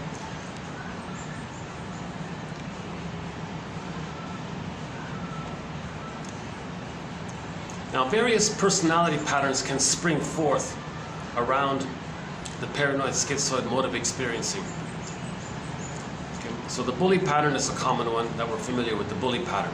The bully pattern didn't fully attach, or he was prematurely ejected out of the oneness with the mother. So he wants to find others to be symbolic breast and attach to them. But no one can do that, so they're going to force it. They're going to be aggressive and belligerent to frighten someone to stick to them, because they were frightened and they stuck to their mother. Okay, so they're going to scare others because they were scared by the mother. They've identified with the aggressor. So they want the lackey to be afraid to leave them. Now they hate the lackey, of course, because love and gratitude haven't entered the psychological picture. So their slogan is, well, I'd rather have a response, they call it respect, than love. So they're very angry if they don't get some kind of response from people. So the bully pattern is one of the personality patterns that spring forth around the paranoid schizoid mode of experiencing. Another pattern is the Iago pattern. The Iago pattern is a passive-aggressive version of the bully pattern. They're the ones that sneakily, covertly hide in the corner and spread rumors around onto others and get others damaged. Because they don't want to. The Iago pattern is just. Actually, the Iago pattern doesn't bother anymore. They only have envy. The bully pattern, there's still this compulsion to seek for goodness. So the bully pattern, ironically, might be a little psychologically hopeful in the sense that if they get the lackey is seen as good, although they hate the lackey, but the compulsion is they're going to search for the goodness of the lackey, the breast. The Iago pattern doesn't bother. They're so despaired by it. So they only want to see goodness damaged. So they sneakily spread rumors and traps amongst others, and to see others against themselves. And then if they're against themselves, then whatever goodness that the two have, they're going to damage it. So they're going to maximize the damage of goodness around him. And that's his connection to the mother. So the mother means envy. But to enact the envy and to stay loyal to the mother, they got to see goodness damaged. They can't accept goodness. Goodness, they want to be damaged. They want it damaged. So that's the Iago pattern. He's very sneaky to convince others to believe lies. Remember, all of these patterns are always lying. They're not in their bodies. They're not making sense. All of these lies are to replay and reenact the trauma. Now they want to make it convincing. They can read people's vulnerability and play on it. So a lot of game playing is in this area. So in mythology, in Greek mythology, that's the ludus. Oh boy, is that right? Ludus character in mythology, the game playing god. Always tricking games people play. Eric Burns' book, right? So nothing sincere. It's just a trick. Everything is just lies and tricks to facilitate the ability to replay how they were shamed. Now they want to shame others. They just want to replay it. So they'll find all kinds of ways to do it. And all of their energy, all of their thought processes are devoted to that. Because they want to stay loyal to the mother, that's why. So Iago, in the case of the Iago pattern, he'll convince those with the bully pattern that if they want a lackey, well, look over there, and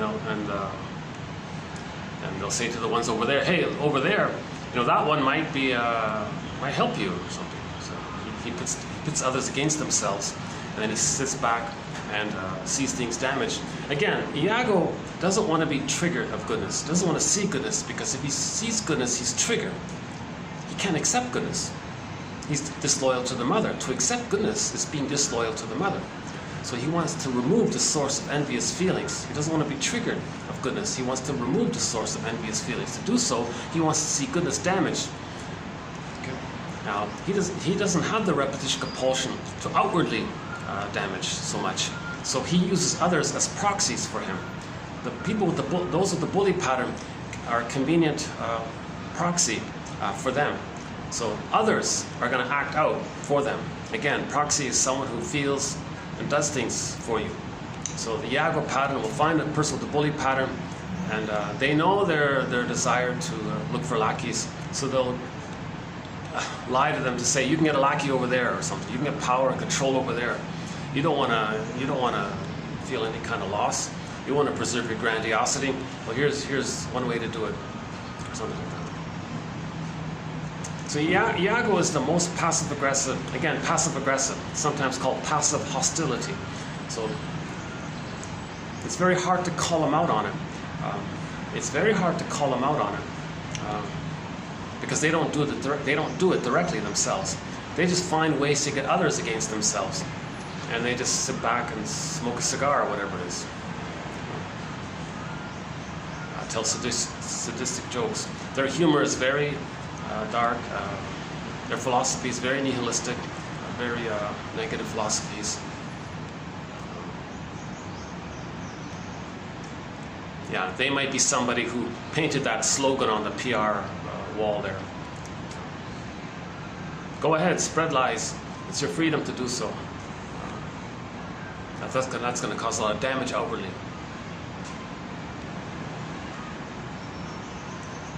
So again, Iago Pater is a mama's boy.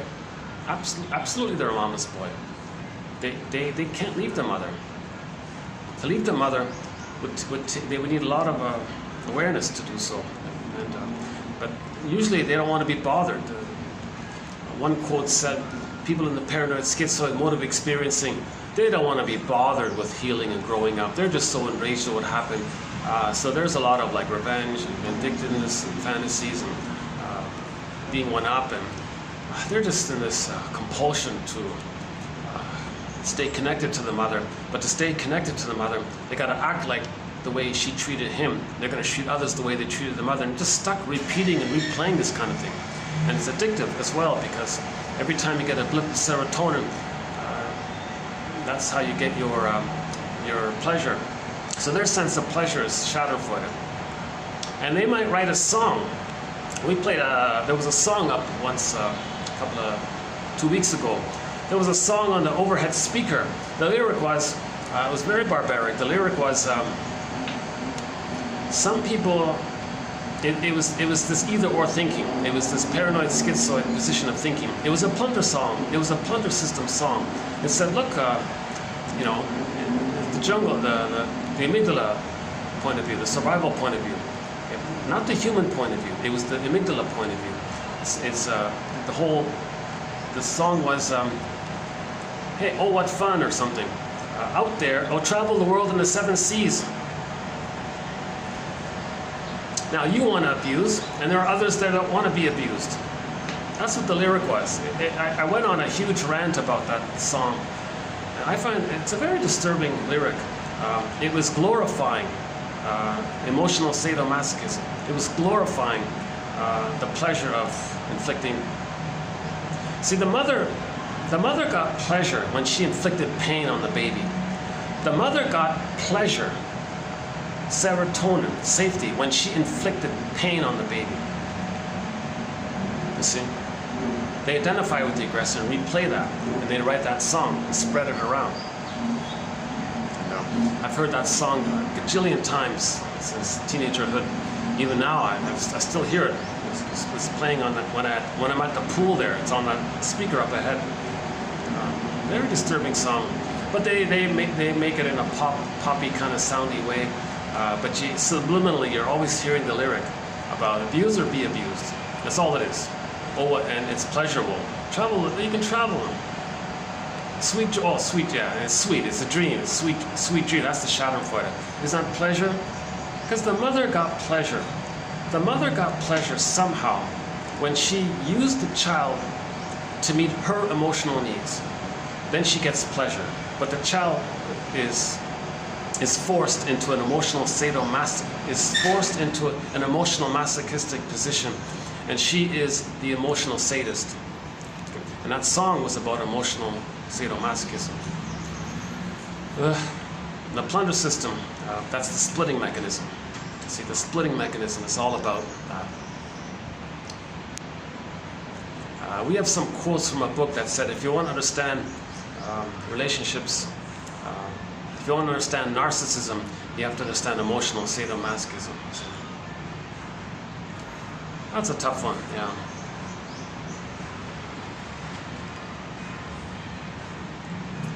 Yeah, I'm reminded of how I felt when I heard that song.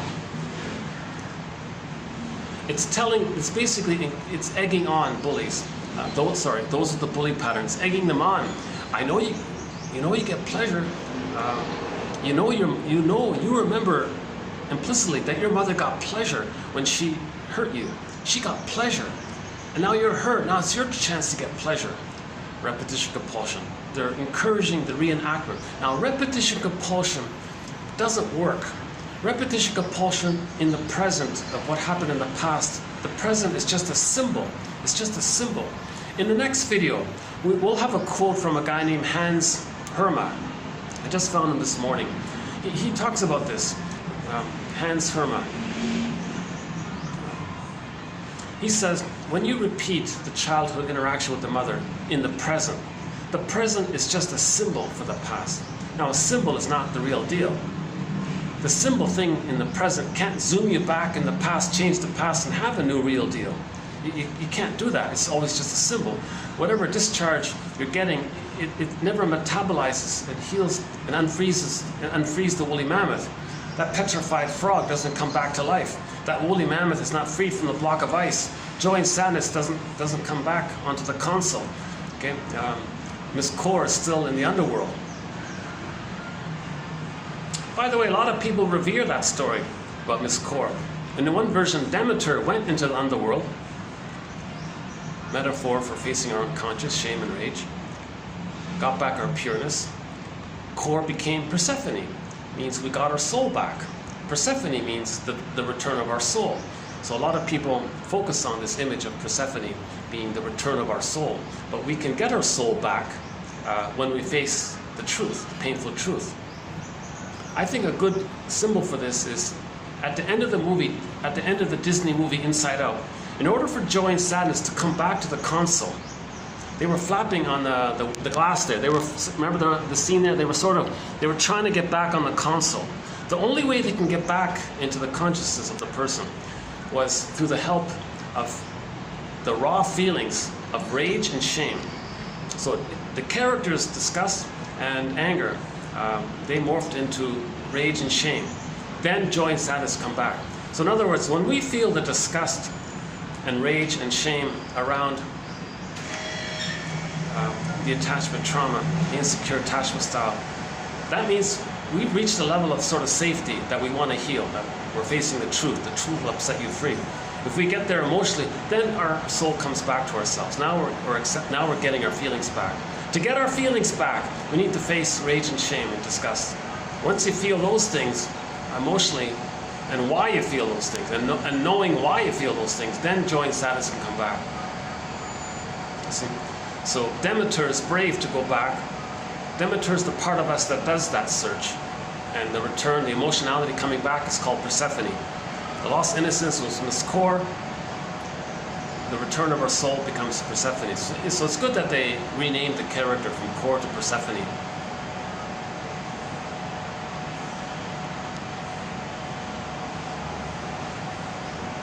Let's take another 10-second stretch here. Hold on a second.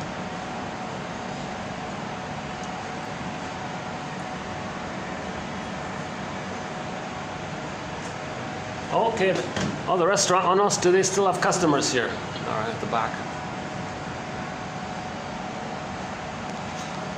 What are we doing here? 1.5, okay, hour and a half. I have three hours on one of these. Okay. Storage.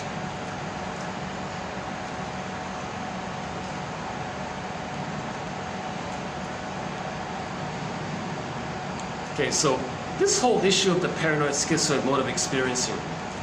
So we mentioned two of the personality patterns that spring around that. The bully pattern one, the Iago pattern one, filled with envy. The lower functioning BPD one. Now the narcissistic pattern is slightly better off. The narcissistic pattern does merge with the mother. You see, the bully pattern, they don't really merge enough. They're looking for the merging with the mother. The narcissistic pattern wants the merging with the mother, even though it's negative. Again, the baby would rather have an abusive mother than no mother. So the bully pattern is looking for that. Iago is so detached from it all. And he's just passive-aggressive, wants to see things damaged. He just gives up. So that's why the bully pattern... Now, so the bully pattern is looking for the abusive mother via the flip, by the inversion of the lackey, them being the victim, them being the aggressor. So they're going to be the aggressive mother. So they're still looking for that. Now, the narcissistic pattern is slightly better off in the sense that they've merged with the mother, so they feel safe that way, but they can't leave the mother. So they also feel the same emotions, basically. Hate, greed, envy, spite, vindictiveness, schadenfreude, ingratitude, cynicism, grandiosity, and so on, contempt and so on. So they're still very negative, like the other ones. They sing the song, find me somebody to shame. The bully one says, find me somebody to control. Iago sings the song, find me somebody to damage. They don't want to see goodness. Now the narcissistic pattern, they might not be so overtly belligerent in their desperation to find an attachment because they got the mother. They're trying to separate from the mother. So they're not that overtly damaging. Now the BPD, the lower functioning BPD, is the Swiss cheese of that narcissistic pattern, regressing back to the bully pattern, hence the chaoticness of it all. Now the mechanism of criminosis, as described by Edmund Burglar, one of our mentors, Edmund Burglar, okay, that comes from that area as well. And there are a few other difficult personality patterns which we don't really cover in 1001 Windmills of the Mind. So we'll let the forensic shrinks talk about that area. I'm not there to understand that area.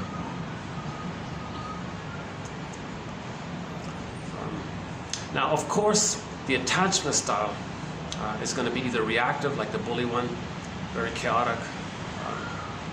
Of course, it's dismissive. So they don't. In other words, they don't love. Right? So it's some form of the avoidant, emotionally avoidant. They objectify others, hence there's no emotional intimacy. They can't connect in a tender, affectionate way, sharing intimacy. They can't do it. They can't be. They hate weakness. They hate feelings. They hate all that. Okay, the machismo, the macho man act. They hate all that. They're the ones that say very negative things about anybody who maybe shows some signs of curiosity or feelings. They hate that. They're enraged because to accept that, they would be disloyal to the mother. They've become the abusive mother. So this toxic masculinity issue is not just for men. It equally applies to women as well. So reference Marion Woodman talks about that. She says women can be just as toxically masculine, can have just as much toxic masculinity as men. It's not about that. No. Now, toxic masculinity, this doing this active thing, that's in response to the wounded feminine principle, found both in men and women. Not related to that, right? I'm stuck with this awkward jargon. In other words, the wounded feeling leads to the distorted acting. The distorted acting comes from the wounded feeling. Okay? So the wounded acting is called toxic masculinity or distorted masculinity. That comes from the wounded feminine principle or the wounded feeling. So the toxic masculinity action is because we have wounded feeling. Once we heal the feeling, we stop being negative in our actions. But being negative in our actions is to create a mirror to know that we're wounded in our feeling. The positive intention of negative acting out is to see that we're wounded in our feeling. You see, we're trying to create a mirror for our behavior. So we communicate through action. Okay, again, the baby's traumatized in a state of pre-verbal, no words. It's just pictorial, action, language, action. It's just this action thing. It's called reenacting. So they're going to reenact it by doing a staging thing. The present becomes a symbolic theater, symbolic staging thing to represent the past. That's how they're communicating what happens to the past. Transference reveals the past. Someone called it the presenting past. We repeat the past in the present because of the pain we're feeling. The pain. Okay, when you're not feeling, that's when you're hurting the most. Elvin Semrad, check out in our search engine here, Semrad, S-E-M-R-A-D, Semrad. He has a lot of good therapy quotes. Elvin Semrad. When you're not feeling, that's when you're hurting the most. Then you're going to repeat in that cry. You're crying about that. So Paul Levy-Russell says, we repeat because we don't have our feelings. We repeat and search for them. Finally, when we get them, we can stop repeating. From the movie Greenberg, quote, the therapist said to the guy, you have trouble living in the present, so you dwell in the past because you never really lived it. He never really lived the past because he was frozen, he's stuck, he didn't live it, he's stuck, he didn't cycle through, he couldn't metabolize it, mentalize it, process, accept it, own it, integrate it, have memory around it. He didn't live it really. So he's going to replay the past and the present in an attempt to live the past, meaning metabolize the past. It's called emotional unfinished business. We can see this very vividly in the thing called transference love. TQ 2435-9. Yeah, that caffeine is maybe, let's say, I took some coffee here. I'm a little caffeinated. Maybe the coffee is helpful. I'm not a coffee drinker, so when I do drink a little coffee, it's hard to get decaf. I ask all, do you have decaf? Nobody has decaf.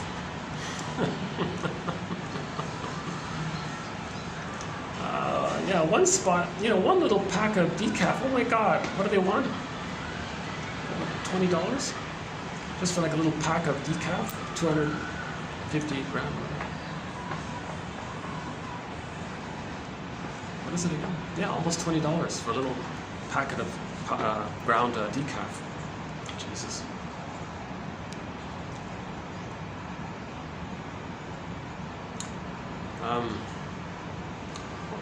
Hang on a second. Let me give my arm a rest here for a sec. Hold on a sec.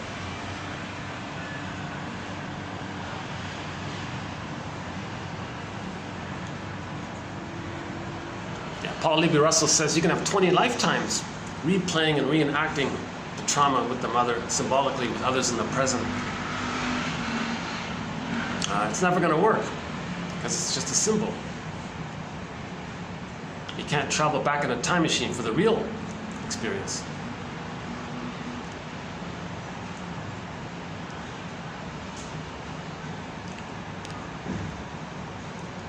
I'm distracted by some of the smells around here. I don't know what it is.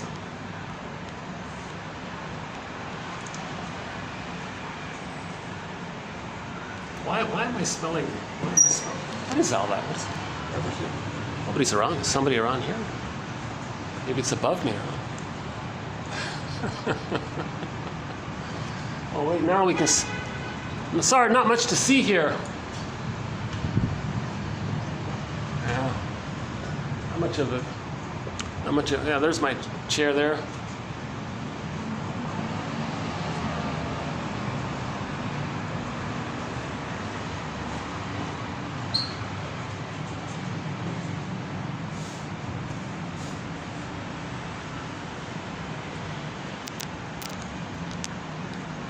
So, if we're aware that we're transferring, replaying the past and the present, if someone brings it to your attention, that's called a transference interpretation. That's very helpful. That's very helpful. If someone denies it, they don't believe it, they're not going to believe it because of the great emotionality of the pain, so they're not going to believe it. That's called a transference neurosis.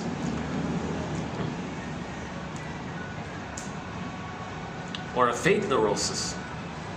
Okay. So this thing about destiny and fate, no, it's repetition compulsion of the traumatic script. Again, babies create a script, mental templates, psychological imprints, script, schema, working model, endopsychic structure of the unconscious.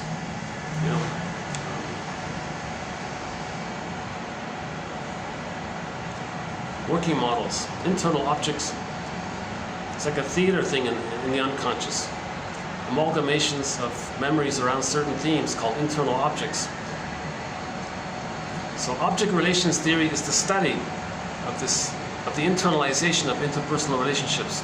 It's this working model, this blueprint that we're talking, this template that we're talking about. Oops. Uh-oh. This is going to start bouncing on me.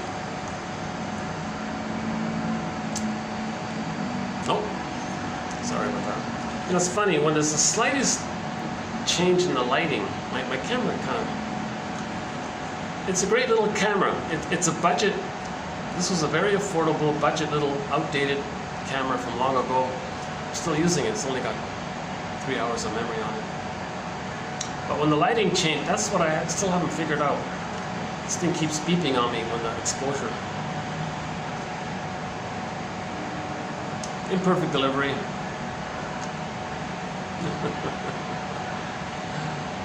Again, my disclaimer again, I haven't been analyzed, so you're going to see my anxiety. But,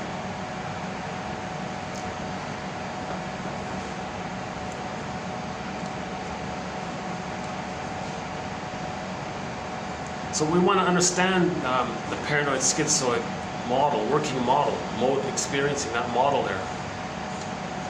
Give witnessing to it, then it can heal. When we give witnessing to it, shine the light of consciousness on it, and get some feelings around it, then it can heal automatically. So there is this natural, innate drive for healing. The trick is not to get in our own way of it. We're resistant to our own healing. So we want to face our resistance to let the healing happen. So awareness about, so these quotes are very helpful in this area.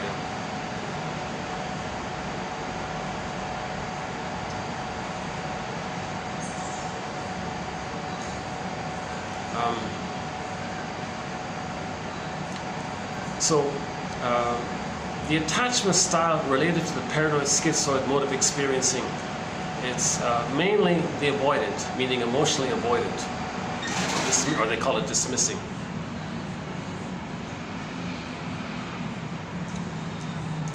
Now, if trauma takes place, so let's say the baby gets his egg needs met, the maternal holding environment for the first 4 to 5 months, meaning the splitting is resolved. The baby can see the two sides of the mother. Then he can differentiate.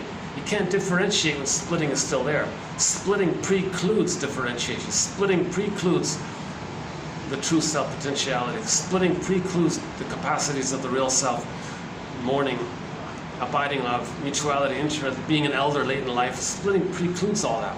So we've got to heal the splitting, meaning see the two sides, forgive the parents, feelings, mourning, then you differentiate. You got to feel safe to do so. Then the feelings come up when you feel safe. Okay, 20-year process. In myth, it's the Odyssey on the journey. It took a 20-year journey to do this. Lots of temptations to give up. You got to face the unconscious, the underworld. In the underworld, when Odysseus went into his unconscious, he saw his mother, Jocasta. So he made the link that Jocasta used the baby. Then he betrayed himself because of that as Agamemnon. He saw Sisyphus there.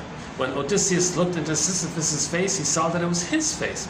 So he learned how he was repeating and spinning it around. Now he's got some direction. He's got some understanding. So he's going to continue on his journey. Lots of temptations. He can still stay childlike. So he's got to face the issue around infancy. That's the Calypso one. Oops, another smoker here. Well, that's just a staff here. Hi there. Yeah. Yeah. Hi. That's a cactus, right? Yeah. Well, she wanted to see what I'm doing, so she created the excuse to put a plant.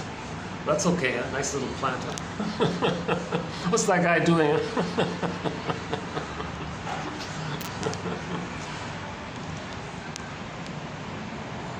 Well, that's because I walked down. I should have just stayed here. No, I did ask the guy at the front, is it okay if I hang out here for a bit? He said, oh yeah, sure, no problem.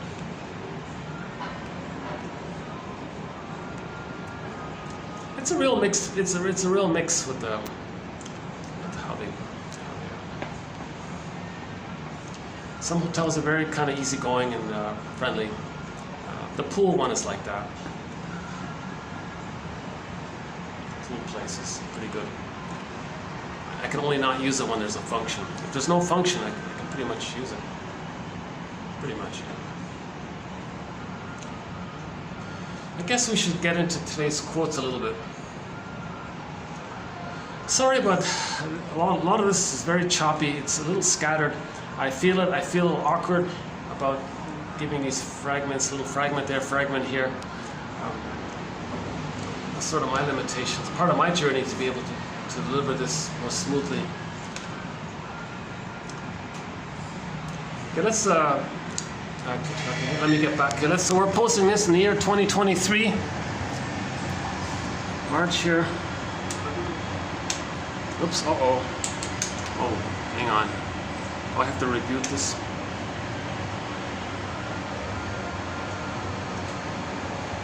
Oh, jeez, hang on. Okay, I gotta reboot. Okay, this happens once in a while. Okay, fast forward this video for 2 or 3 minutes. I gotta reboot.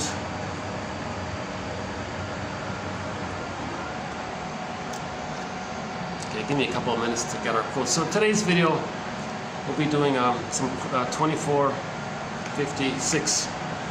We'll do some quotes on attachment theory. Massive topic, attachment theory. We started it yesterday in the last video, so we'll continue sort of it here as well.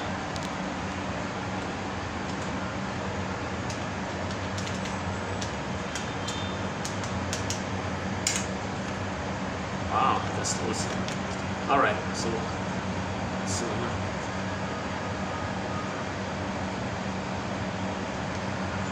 And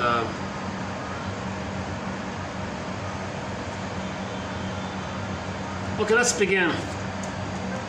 Okay, so we talked a lot about oh yeah, so trauma between 18. Okay, if the baby gets the egg and he starts to hatch out, he's going to start practicing. Okay? He still thinks he's a little god. Now he gets a superpower. He can crawl, he can walk, he can run. So during that time, from the time he gets locomotion skills, he's running around. Now the world is his oyster, and he thinks he's a superpower. It's all about him, and he's got these powers now. He feels immense. I think in the Spider-Man one, the one with Andrew Garfield, when he got his web swinging skills, when he discovered his ability that he could swing, and they made a big deal about it, and he was very gleeful about this new power. My theory is that's sort of what the baby might be experiencing. Wow, he's got this new power. He can run around. He can jump and crawl, go here and there. He's got this new power. Plus, the mindset is he's a little god. It's all about him. So the world is his oyster. So the baby has narcissism up until 18 months. So now, if during that time he's practicing with the idea that he's separate, he isn't there yet. He's just beginning it. Now the mother has to see, okay, wow, this child is unique. He's got a unique personality. He's different from me, he's unique. Nature's greatest miracle. Okay? If the mother has that attitude and the child sees it, he can see it for himself that he's unique. That's his identity. Okay? So that's called the mirroring phase. So if this takes place up until 18 months, he can let go of the narcissism. He has enough identity to do so. He has enough identity to do so. Narcissism means he doesn't have his identity. Narcissism is this this false fake thing. Did I just unconsciously blur false and fake? So it's fake to think that he's a little god. That's the false self. So if he can get past 18 months, now the narcissism is mostly dissipated. That's huge. If he can get past 18 months, that's huge. If he can get past 18 months, the bully pattern, no, we don't need it. The desperation of that won't be there. The desperation and rage of the Iago pattern, lower functioning, BPD, all those patterns pretty much won't be there. If he's stuck between 18 months and 36 months, those are the pleasers and the clingers. They still hold on to I'm not okay, you're okay. The prior ones identify with the aggressor and say they're okay and others are not okay. So the prior ones, they say I'm okay, you're not okay. When they say you're not okay, that means themselves seen onto others. They identify with the aggressor who must be seen as okay, and they take that for their identity. It fuels their grandiosity, and they say they're okay. So the arrogance, all about them, and the truth of the wounded feelings, it's onto others and they shame others. So they're still shaming themselves, seen onto others. They're replaying what happened. When they do so, they feel badly, then they blame the victim. Focus, focus. So all babies begin with I'm not okay, you're okay. Again, the baby thinks he's defective because he couldn't save the mother to get his paradise. He concludes he's defective, he's flawed, unconscious shame. Okay? Insult to injury. He's got to make up that the mother's all good. So to account for that, he thinks, well, because I'm defective, I guess he did something wrong. Unconscious guilt, unconscious shame, unconscious guilt. So that leads to I'm not okay, but the mother's okay. So the mindset is, so all babies begin with I'm not okay, you're okay. But before 18 months, if it's too painful, he gives it up. He makes a deal with he he crosses over. He identifies with the aggressor, sees his true innocence onto others, hates weakness.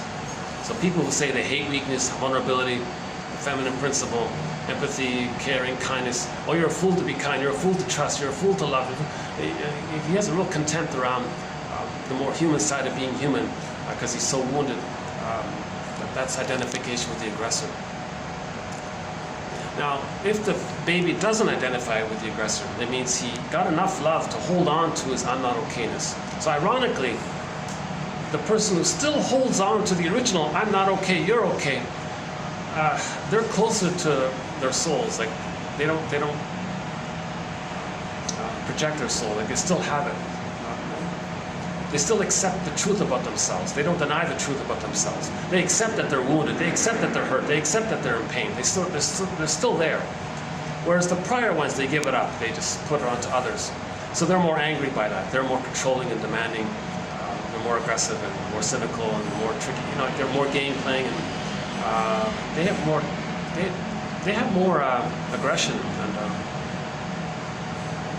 All of the life force is in manic defense against the loss of their feelings.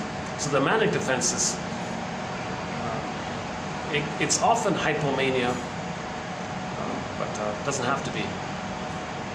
In other words, the greed is strong, the envy is strong, the spite, vindictiveness, schadenfreude, controlling, contempt, these ingratitude, negative philosophy, these are very strong because it's very narrow like that. The Cyclops is narrow like that, they're very narrow like that. All the energy is channeled in that narrow way, right? The Cyclops. Narrow vision. One version of the Cyclops was the point about the narrowness of the vision. Okay, only one point of view, one track mind of hate. So they're filled with.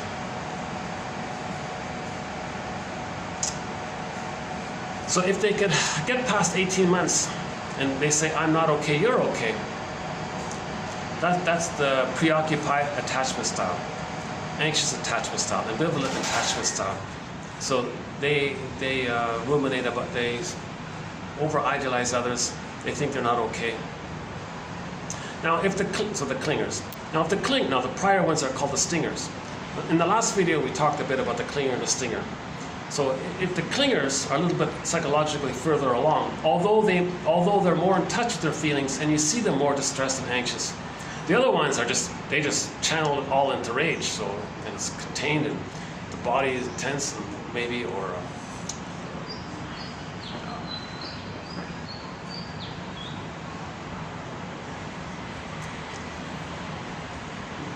they direct their emotions to one-upping, so they get serotonin by the narcissism. They focus on the grandiosity, then they get serotonin. It's a fake serotonin, but the false self tricks them to get them serotonin, so they're usually calmer that way. So they're more serotonin-based, so they seem calmer.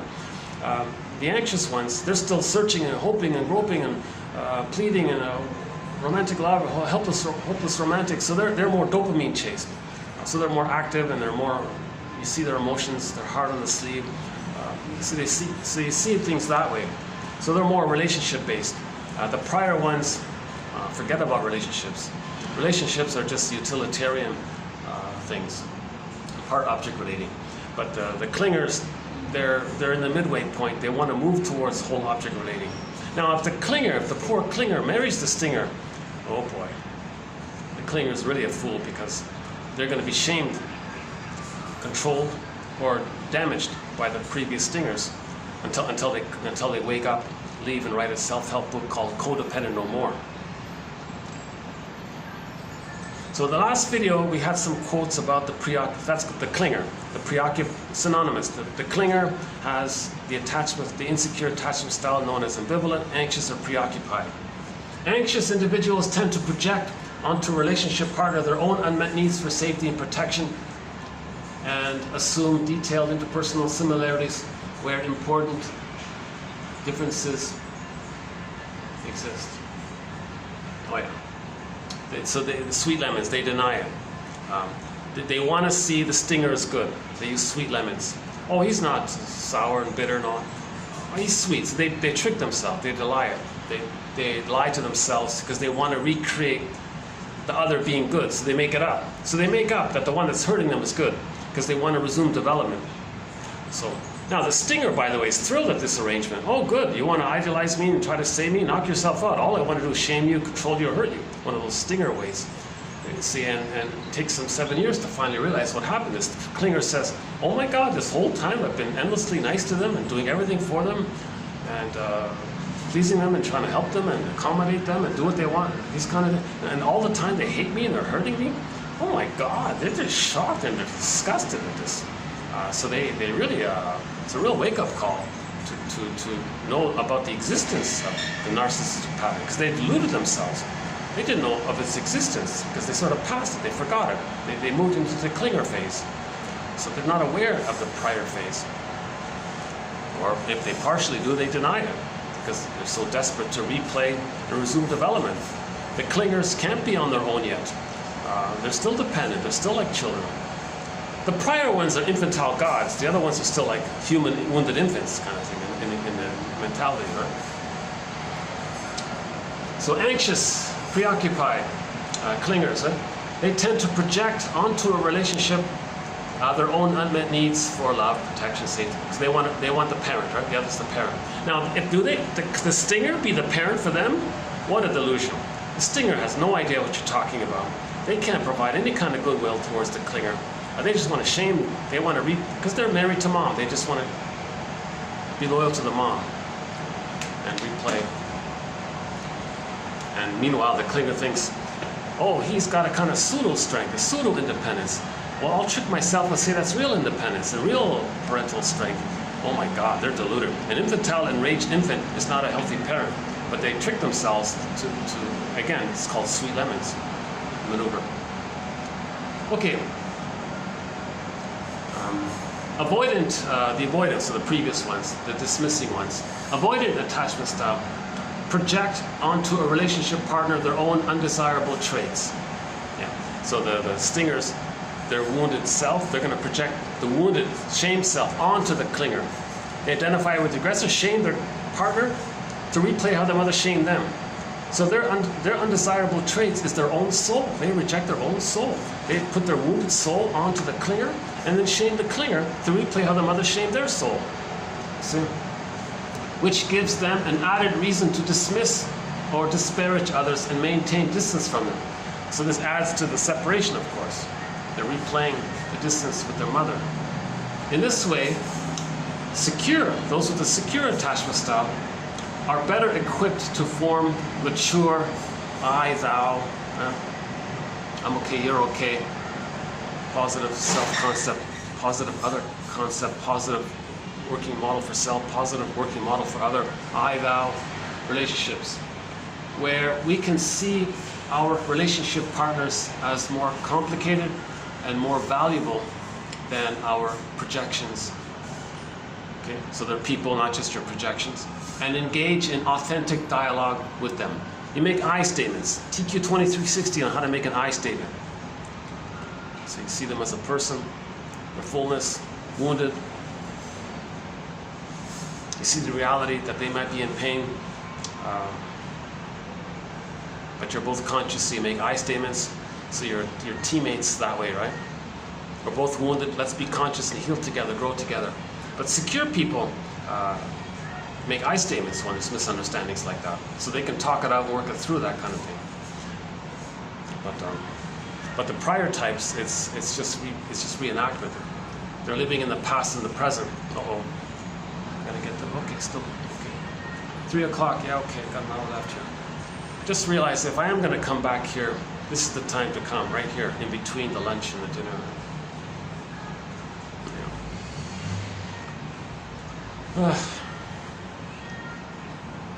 Okay, next one here. Secure, okay, so more on secure. Here's the philosophy one. Secure people's stance, those with the secure attachment style. Okay, not many people have it, by the way. Some are between 10 and 30% by one estimate. Secure people's stance is also existential in the sense that it acknowledges human finitude, fallibility, and lack of complete control over events. So people with a secure attachment style have a philosophy about existence, not just the more wounded ones. So healthy people have a philosophy about existence. They acknowledge human, time, they acknowledge time, imperfection.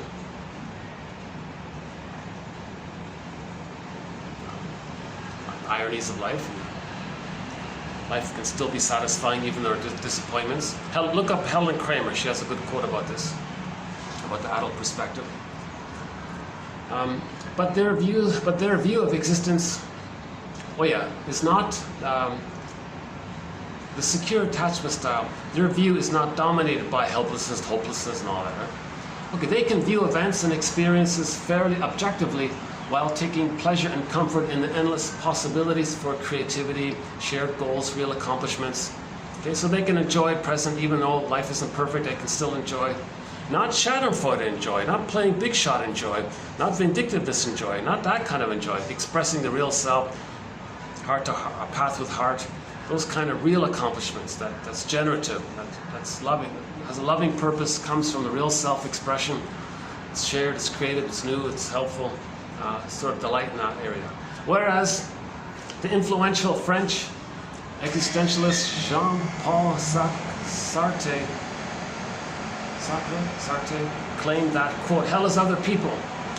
People who enjoy, so that's the paranoid schizoid position. Maybe the preoccupied one might say that. But for sure, people in the paranoid schizoid position might agree with that guy here, Sartre. People who enjoy attachment security find other people interesting and rewarding. So I'm okay, you're okay. There's delight in the uniqueness of each person. Everyone's unique, and it's a natural thing. It's like you're in the forest, and there's this beautiful animal, and there's this beautiful bird there, and they're all unique a little bit, you know.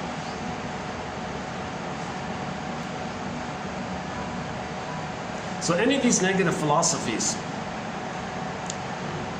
tons of them, all over the place, that's from an insecure attachment style. Primarily the avoidant attachment style, or the dismissing attachment style. Usually it's I'm okay, you're not okay, or I'm not okay, you're not okay, one of those ones. Maybe sometimes the ones who say I'm okay, you're okay, they're like the humanistic philosophy, like Carl Rogers, you know, or the journey of healing. Those ones. The I'm not okay, you're okay. Maybe their philosophy is about, oh, when am I going to find love? And one day I'll find real love. And anxiously attached. Okay, what about therapists? If a therapist is a clinger, that's a problem. Obviously, a therapist must have a secure attachment style. But if a clinger becomes a therapist, anxiously attached therapist or clinger therapist may experience intense distress, a desire to merge or lose boundaries with clients. Okay, they fall in love with their clients, and difficulty regulating their emotions. This can obviously interfere with objectivity and accurate observation combined with empathetic sensitivity and responsiveness to a client's needs. Yeah, so clingers and pleasers, they can't be therapists. They can be nurses and helpers and all that, but they can't be analytic therapists. They're going to lose themselves to the other. They haven't been analyzed yet. If you're analyzed, then you get what's called an earned security, psychological birth. So man's main task is to give psychological birth to himself. If he didn't get it naturally, the secure attachment stuff. Okay, we still got some time. Okay.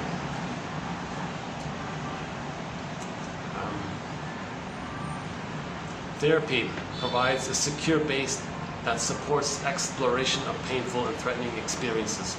So therapist with a secure attachment style, you feel safe. So he's the secure base, and he's just like the baby. When the baby has a secure base with the mother, he can explore. If the therapist is stable, then the client can explore his feelings. Attachment, okay, so therapy is based on the notion of earned security. the ability of adults who grew up insecure to become secure adults. That's the journey. That's our topic today. We want to make the journey from insecure attachment to secure attachment. He calls it earned security.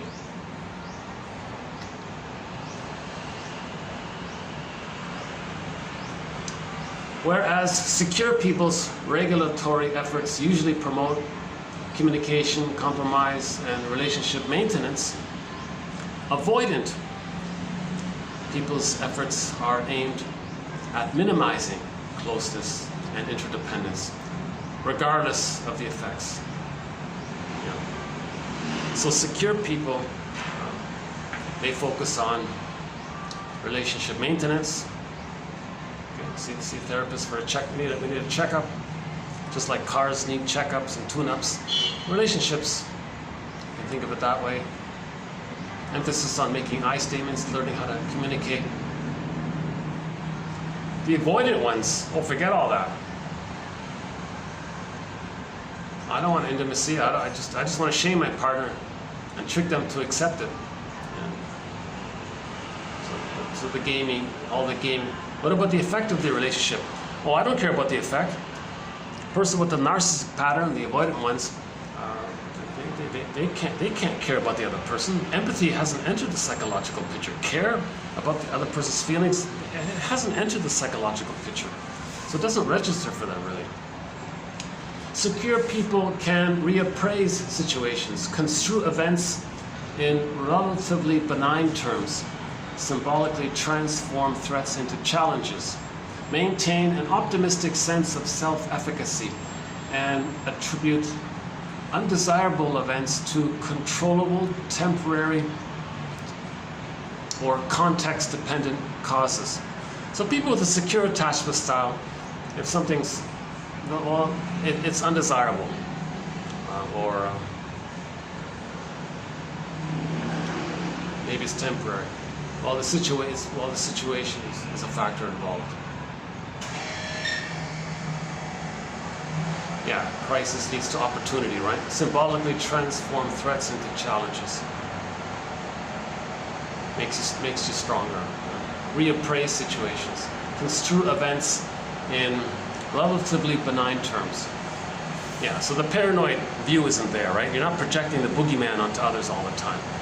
So things are just honest, just innocent. Things just happen in life. It's not, you don't have direct. People in the paranoid schizoid mode of experiencing, they're hyper-vigilant. They're always seeing everyone as a potential risk, that kind of thing. Secure people don't see it that way, really. Secure individuals perceive others as what object relations psychoanalysts call whole objects, rather than part objects. See, in the earlier phase, that's the part object relating, the latter of which exists solely to satisfy the perceiver's egocentric needs. So the person with the narcissistic pattern sees the world as symbolic breast. It's a part object. So everything around them is just symbolic breast. So the greed, they want to gobble it in. Now the greed doesn't work, but they still want to gobble it in because gobbling destroys, and there's the envy. So they're still relating to the world as symbolic breast. Now the waste part, the damaging part, their negativity, that's from the placenta. Remember in the beginning the cord was removed too early? But the placenta can metabolize the baby's waste elimination. If there's a problem there, pollution, they're going to dump and be negative. Oh yeah, that propaganda slogan, that propaganda company has a slogan that says, oh, just waste. Isn't that fun? Isn't that pleasurable? Well, the baby in the womb did feel pleased to have this waste elimination metabolized. Okay, when there's trauma, we repeat symbolically in the present. World, planet, placenta. Planet placenta can handle your waste, so be negative as you want. So the pollution is damaging. The envy part likes that. The greed is damaging. The envy part likes that. So that's called part object relating. You're enraged at the breast still. The breast, the first object, the second object. Yeah, my vocabulary is limited. I'm sure a more articulate person can present this in a more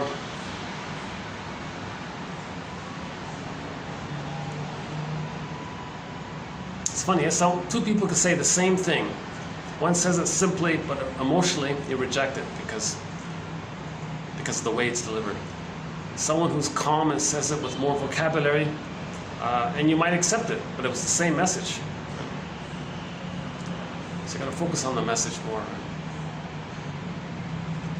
Secure individuals learn to perceive themselves as valuable, lovable, special, etc. thanks to being valued, loved, and viewed as special by caring attachment figures. So the baby's going to see himself the way his mother saw him. If anybody has a negative attitude towards themselves, either direct or masked, then that's a clue to how the mother saw them. Now you got to pick up the phone. Okay, I want to have a meeting with you. I want to find out what was your attitude towards me in the first 3 years. Come on, come clean, tell me the truth. The truth will upset me free. Okay, it's your opportunity to help me heal. Tell me the truth. So we had the suggestion that on Mother's Day and on Father's Day, that those are their days to write letters to their adult children over 35 about the first 3 years. That'll help in the healing process. Hyperactivating or deactivating attachment strategy. We conceptualize a secure person as one who scores low on the use of these strategies. So the anxious one, the clinger one, they're hyperactivating. The avoidant ones, they've detached. They detach their activation, their attachment needs. They've detached. They decathect, they detach their needs for attachment. They're married to mom, that's it. They're not going to attach to someone else because that would be disloyal. There's a book called When He's Married to Mom by Adams. That's not too bad, right? So that's why people, the narcissistic pattern, the playboy, and the Peer Gynt's, and the Don Juans, and the womanizers, they're not going to really attach to the woman emotionally because they're married to mom. To love another woman would be to separate from, they feel immense anxiety.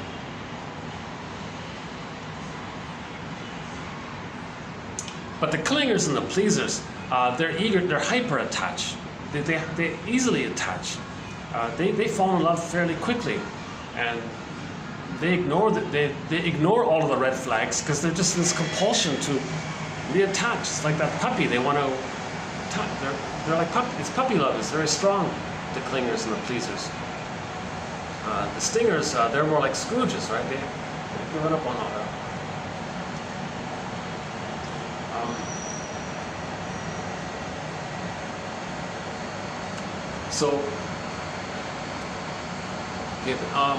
One about the anxious one. So preoccupied, i.e. anxious, so the clinger one.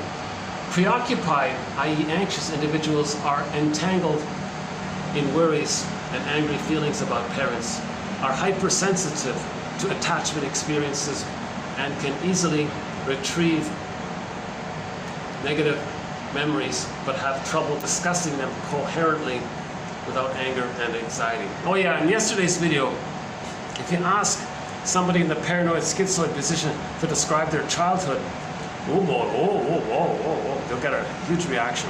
That's avoidant. Right? Or they'll glorify, if they give you this hysterical, exaggerated, grandiose, glorified image of their mothers as being goddesses, if they tell you their mother was a goddess, that's avoidant.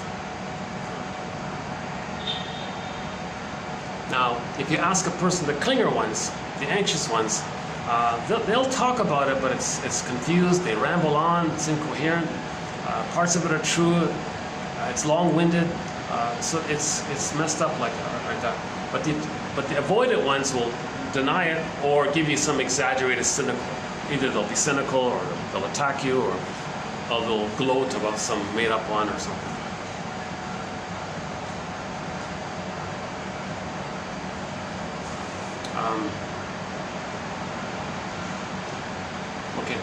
Anxiously attached clients are likely to transfer their working models onto others, onto the therapist. So that template, we fit it.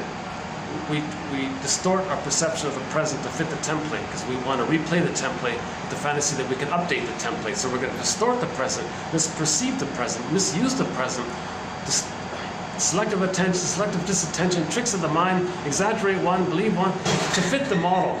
Okay? So you're casting people into roles based on the past because you want to replay the past with the fantasy that you can update the past, change the past, heal the past. So you got to cast people in the present, fit people, peg them based on the past working model so that you can have the chance to replay the past. That is, they are likely to project their longing for love and care onto the therapist, together with their fears of abandonment and rejection. Worries about unlovability and angry reactions to perceived lack of responsiveness. As a result, anxious clients' transferences are likely to be characterized by unrealistic hopes, relentless hope, unrealistic hopes. Yeah. It's unrealistic, the falling in love stuff. The partner they think is going to be the good parent that should have been there in the past. Very unrealistic. Okay, and then they're frustrated when it doesn't happen. And if it's a therapist, then they're going to complain that the therapist isn't good enough, and so on. Okay, the avoidant one, dismissing. Dismissing adults are uncomfortable being interviewed about their childhood relationships. Typically deny the influence of early attachment relationships on their current personality.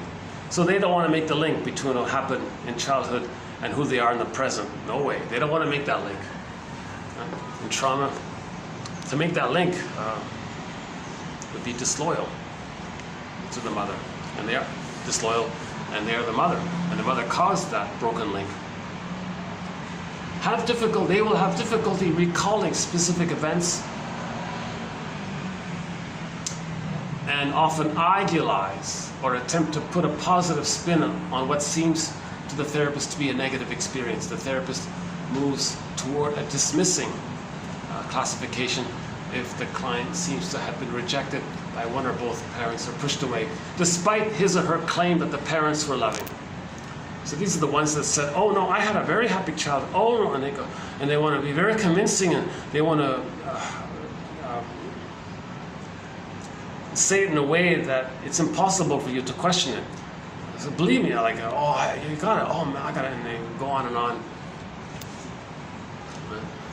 So adults classified as preoccupied seem anxious and or angry when discussing childhood relationships with parents and seem to be still enmeshed in these relationships.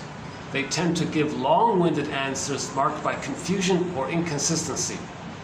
So the avoidant one says, don't want to talk about it or make up some grandiose thing to make you admire them. The other one is more emotional about it.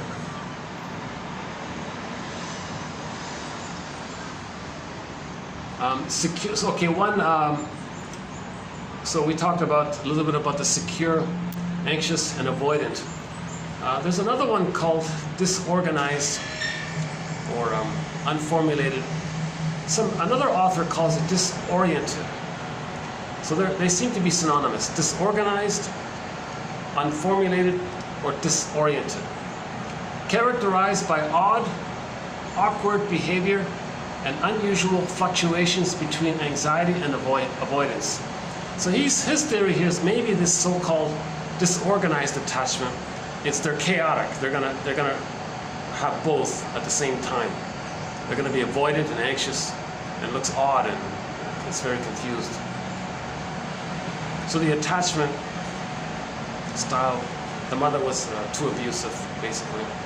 So when they relate to others, things are very confusing. Things are very chaotic. They say this, they mean another thing.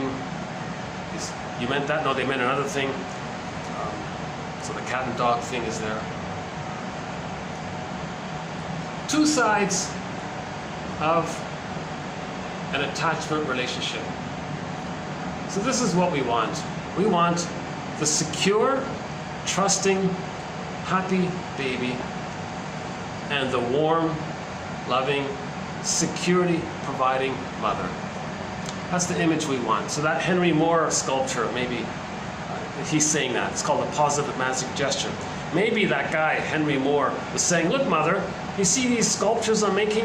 These smoothie, curvy women holding their babies, and it's kind of one like that. That's what I wanted with you. So he's trying to say what he wanted. It's called a positive magic gesture. He's trying to mourn. When he makes that sculpture, it's meant for him to say, I didn't get it, and that's what I wanted. He's unconscious, that he's unconsciously saying that's what he wanted. Bergler's theory about positive magic gesture. So a lot of art might be in that area. Analyze the client's strategies. Analyze the client's attachment styles. Okay, last one here. I'm just going to borrow I'm not going to talk about this guy's book here, but he was trying to sell his book. I noticed one guy trying to sell his book, and I'm going to borrow his idea on him selling his book to see if I can apply it to selling 1001 Windmills of the Mind, so I can encourage people to visit the coffee page. So for a price of a cookie, one can get 10,000 quotes from psychoanalysis, the best quotes, I believe. So some guy wrote a book called about the ecology issue, the whole climate thing, right? Everyone's talking about the ecology issue. So one guy wrote a book called The Flooded Earth, Our Future in a World Without Ice Caps. His story was he went to Antarctica and he was freaked out about all the ice melting. Oh yeah, hold on a second. Just a footnote. I just heard a portion of his interview. Just a bit of trivia, but I don't know. He said, don't worry about the icebergs melting. That doesn't affect things. The melting icebergs don't raise the water level. He said, it's not so much that. He said, the issue is the ice sheets that are on the land. So you got the land there, then you got a thick layer of ice on top of the land, and on top of the ice you got all this snow on top. Now the snow part reflects. Right? So the snow reflects. So that's helpful. All of this reflecting, right? The snow reflects the heat. Right? In a hot summer day you might wear a white shirt because that helps to reflect the sun. But if you wear a black t-shirt, it might be more absorbent. So he said that's a factor. He believes that's a factor, that the snow on the ice caps above that are on the land helps to reflect away a lot of the heat. That's one part. But if the ice sheets, what's it called again? Ice cap. That's what ice cap. So ice cap means the ice that's on the land permanently, the permafrost or whatever it is. I don't know much about this. Sorry about that. In other words, the ice that's constantly on top of the land, like a layered thing. He says if that melts, then the water, then there's flooding and coastal towns can be flooded or something. That's the issue. Not so much the iceberg. It caught my attention because psychoanalysis often uses the picture of the iceberg as the image of the unconscious. Most of it's underwater. It's unconscious. We don't see it. The tip on top, that's our consciousness. Anyways, this book, The Flooded Earth, Our Future in a World Without Ice Caps, is meant to be a sort of geological version of Dickens's A Christmas Carol. We have ghosts of floods past, present, and future to reckon with. The choice is ours. So he says in geology, in the study of geology, there are various processes. And by that, he can study old rocks and get some ideas about the past, what floods that occurred in the past, by analyzing the rocks and understanding processes.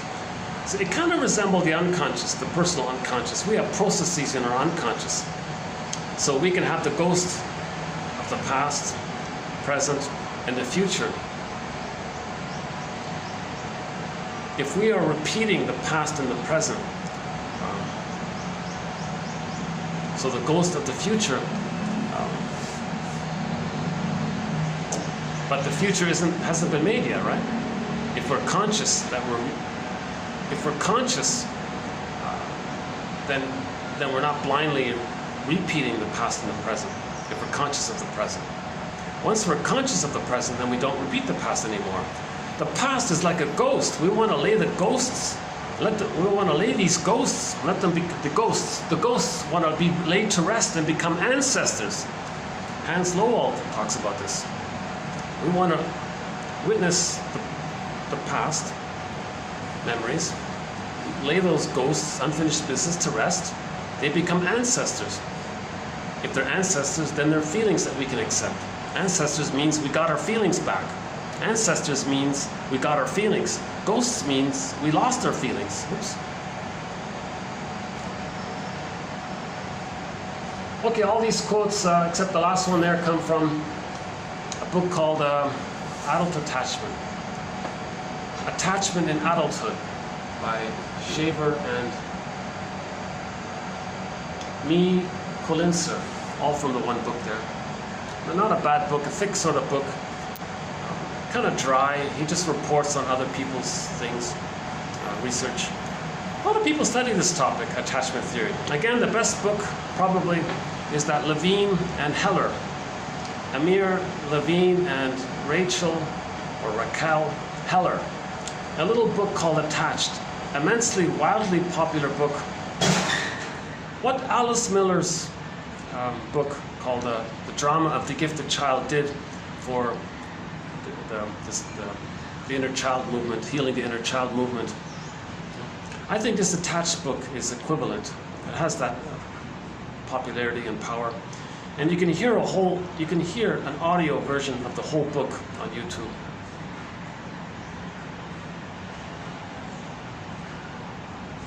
Yeah. So a good place to start on attachment theory is that book simply called Attached by Levine and Heller.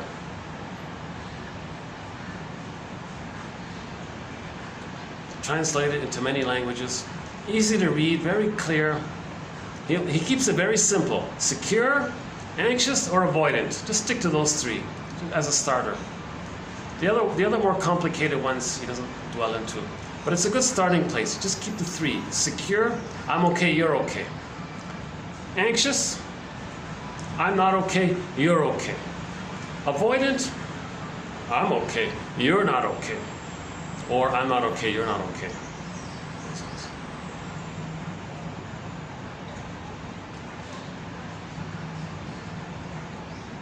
Let's take a little stretch here.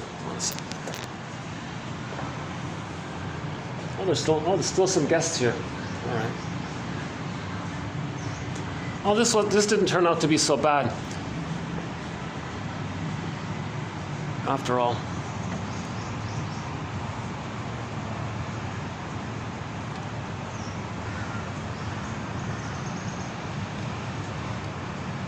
Yeah, surprisingly not too busy right now. Monday mid-afternoon, yeah.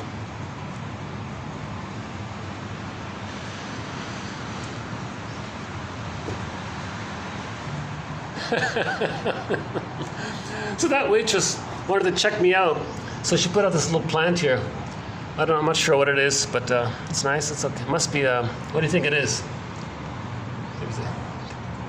I'm not sure what, just an ordinary fern or something. No, I don't know what it is. It's nice to see a plant. That's okay. I'd rather look at a plant than an ugly ashtray.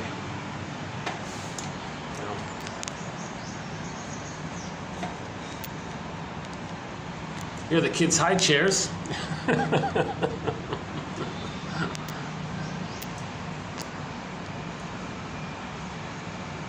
His Majesty the Baby. One phrase, one popular phrase for infantile megalomania. His Majesty the Baby, right? Infantile gods. That's the avoidant attachment style. I'm okay, you're not okay. Infantile god. So I'm still looking for a song to play for this topic about attachment theory. I played a Harlequin song, I Did It for Love. We'll see if we can find another one. Gentle Warrior, Eastern Owl, Reflections.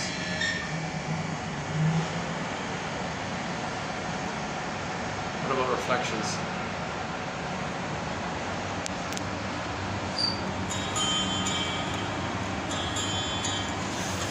Just a little instrumental called Reflections.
Wow.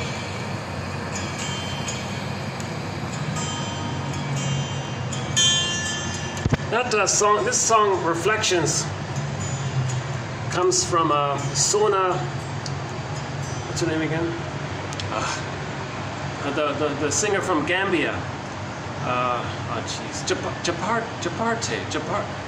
Japarte, right? Okay, look up the song Gambia. That's the name of the song, and she's from Gambia. And that singer there also sings a song called, does Reflections. This Reflections is part of a soundtrack. So this Miss Japarta from Gambia did the whole score, the whole soundtrack for a movie, for a documentary called Motherland, about babies and mothers. I haven't seen it now. So babies need a secure attachment style. Motherland. Let's play, okay, we can play Mind Games. What about Mind from the rock band Triumph? One of our musical voices is, we have lots of classic rock in our sound, a great soundtrack to 1001 Windmills of the Mind. A long list of wonderful singers. In the classic rock section, one of the classic rock artists is a band called Triumph. So here's a song called The Mind Game. I'm reminded of it because people with the avoidant attachment style, the stingers, they're just filled. It's all games. There's no truth. It's just all lies. It's just pathological, constant lying. No matter what impression they give. See, they're very invested to make you think well about them. You see, they want their cake and eat it too. You see, the baby sends out waste, gets love. They want that. They want to send out waste and they want you to like them. They're replaying that.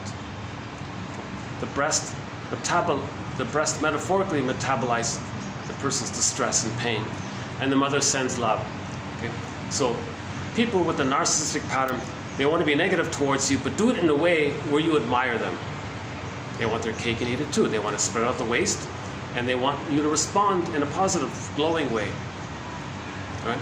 So a lot of people with the avoidant attachment style use these games to avoid genuine connecting. Right?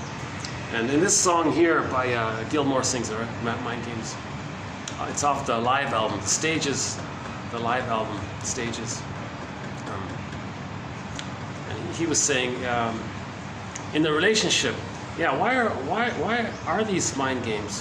Why are we having these mind games? Why am I avoidant? You're avoidant. And the conclusion of the song was, I remember the line was, these two people, they should have known it. They should have known it from the start. It's a game of broken hearts. Mind games. They should have known it from the start. It's a game of broken hearts. So, one author says the purpose of therapy is to get people to stop using these games. Eric Berne. So Eric Berne lists all of these games. So he was probably very angry about all these games and listed them in his book, Games People Play.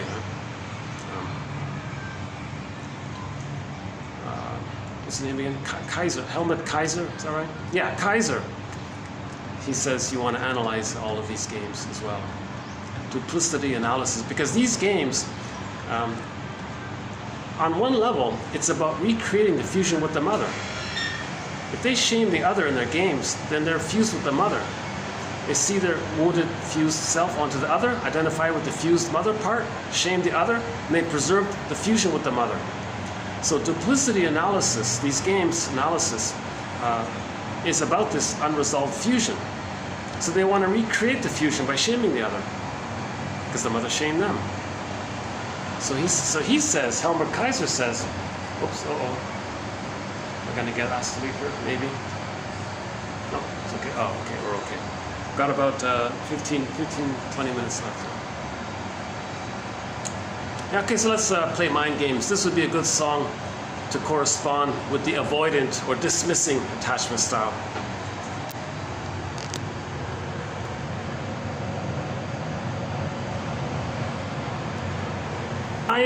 Sorry, there are no live covers. That's the only rendition is on the album stages.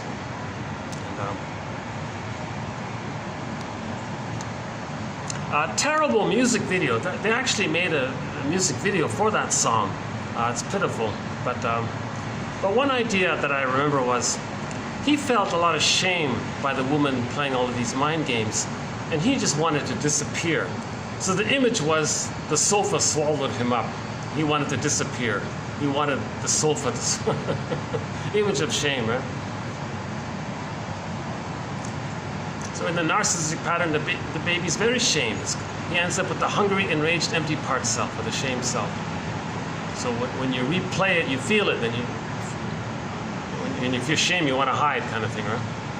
Now for the clinger, for the preoccupied one, he has another song, the same rock band, and the same singer actually, has a song called Spellbound.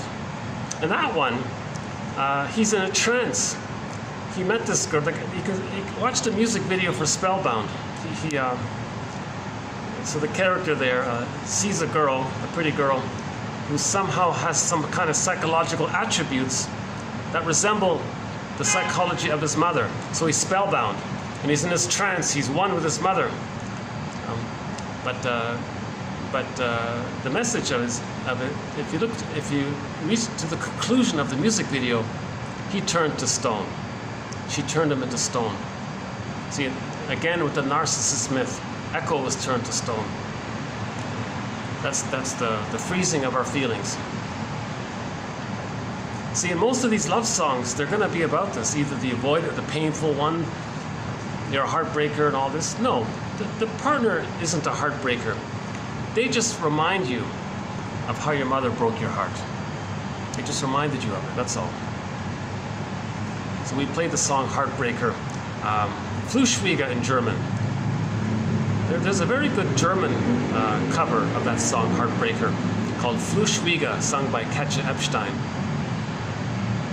I tried to play it, but it's copyrighted. The whole melody is copyrighted. So yeah, the Bee Gees wrote that song. Dionne Warwick made it popular, and Katja Epstein sings the German cover of it. Why do you have to be such a heartbreaker? No.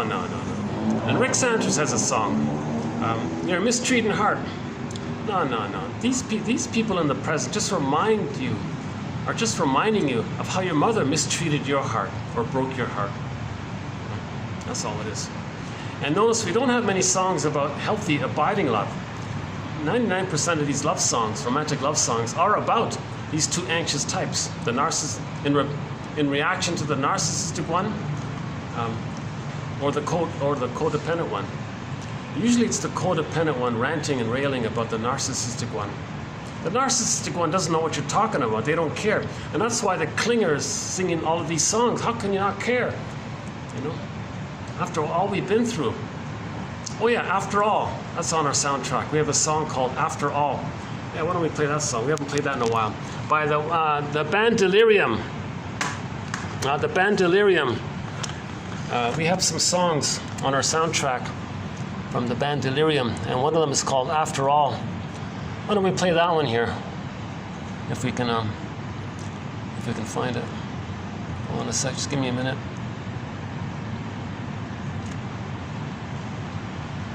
Uh-oh, maybe not. After all we've been through, you know, how could you be like this? How can you, after all that we've been through, how can you, right? See. We could play Calypso. Wait a second. I know I have it. I know we have it here. See, when they say love leads to madness, that's transference love. It's madness to think that your partner in the present can somehow magically be the good parent that should have been in the nursery. Now that's madness, right? That's called transference love leads to madness. Oh, After All. Delirium.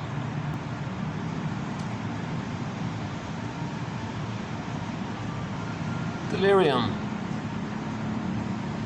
We've got Fallen, we've got Truly, Self-Saboteur.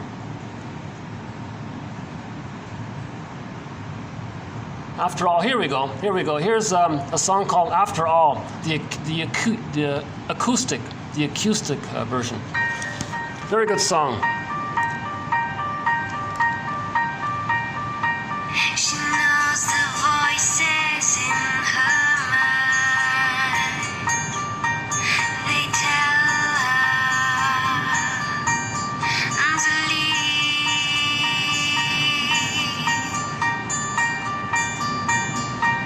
She's tired, smiling madly,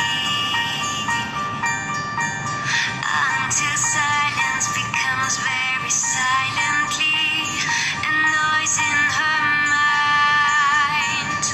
After all, she's got nothing inside, no good to give, no meaning to live. The mist engulfed tonight, everything lost. After all they shared, could he simply say no? After all they shared, he turned away from her to go. She said she wouldn't cry, that was really just a lie. She knows the noises in her mind. Nothing's left but screaming silence.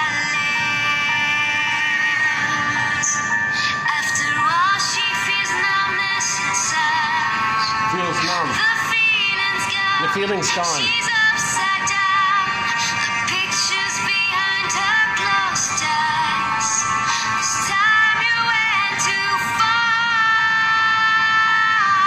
After all they shared, could he simply say no?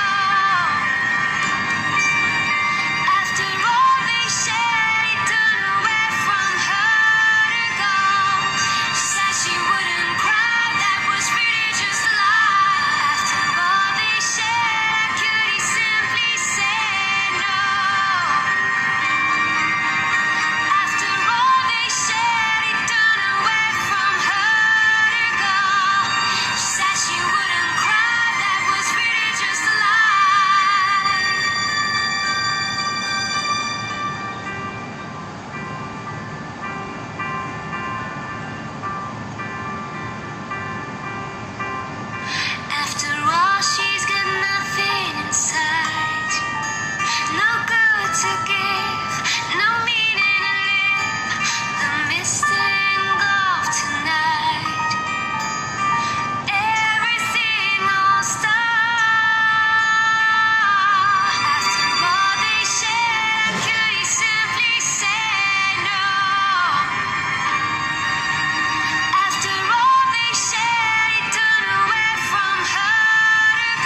typical sort of reaction by a clinger,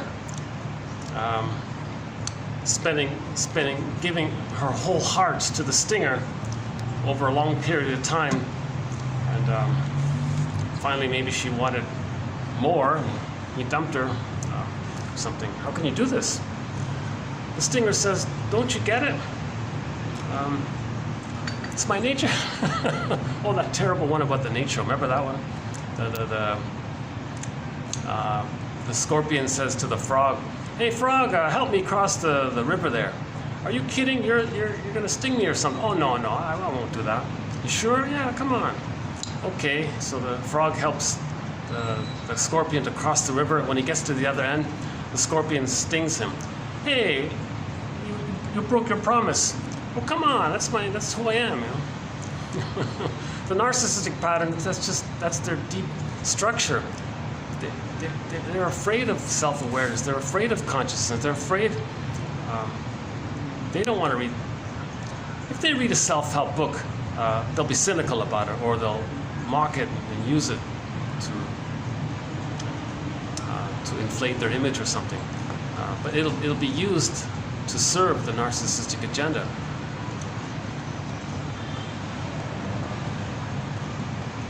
So the solution is 2360, I believe. That's a huge area. 2360, Susan Campbell's explanation on how to make an I statement. It comes from her book called From Triggered to Tranquility, on how to make an I statement.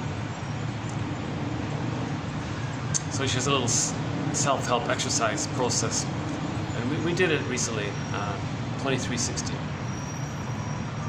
Plus, you gotta embed within it Marshall Rosenberg's main idea about the link between feelings and needs. You want to name the needs that you had as a child: safety, connection, and then how you felt when those needs weren't met, scared, etc. So when the needs are met, you feel something positive. When the needs are unmet, you feel unpleasant feelings. You want to make that link and name it more specifically. You got to include that part in Susan Campbell's version on how to make an I statement. If you do that, I think that's a pretty good I statement. Now the mirroring exercise, that's just all Band-Aid. That's not really, it's better than nothing. If two people are committed to it, that, what's it called again? Getting the love you, no, keeping the love you find, getting the love you want, keeping the love you, one of those two. It's a self-helpy thing. It's not analytical, but it offers some consideration that the two people are trying to heal. It's a starting point, so it's not a bad, to start somewhere. You got to start somewhere.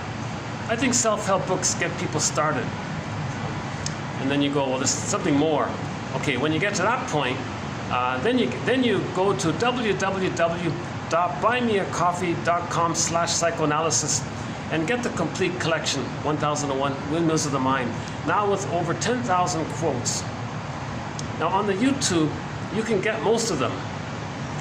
Although it says TQ 2546, but many of the TQ quotes have multiple parts to them. So in effect, it's roughly 7,000, 8,000 quotes.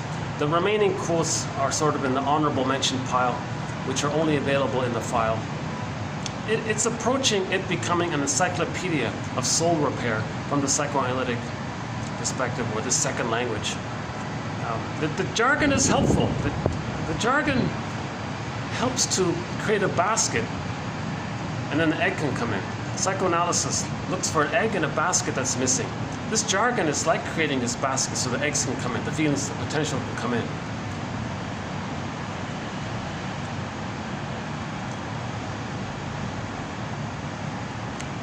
Got about 8 minutes, right? When this video just suddenly cuts out, that'll be the end of it. So thanks very much. This has been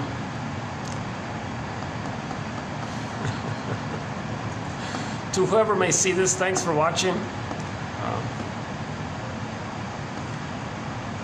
Still no viewers, can you believe it? A video might say 20 views, but there's no watch time. And ironically, the subscriber count keeps climbing.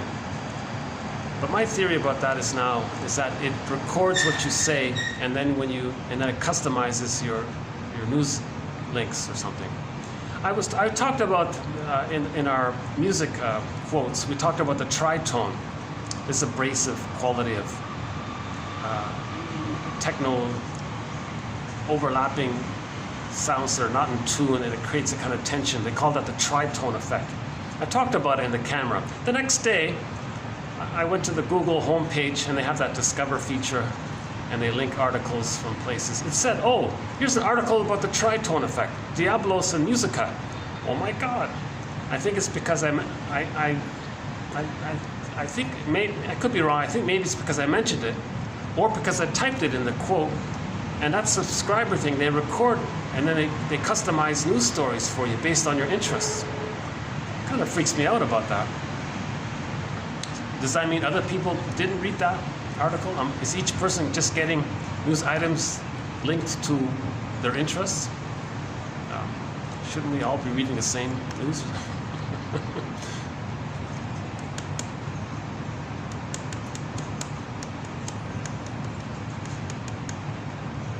So the goal of therapy is to upgrade an insecure attachment style and get it up to a secure attachment style.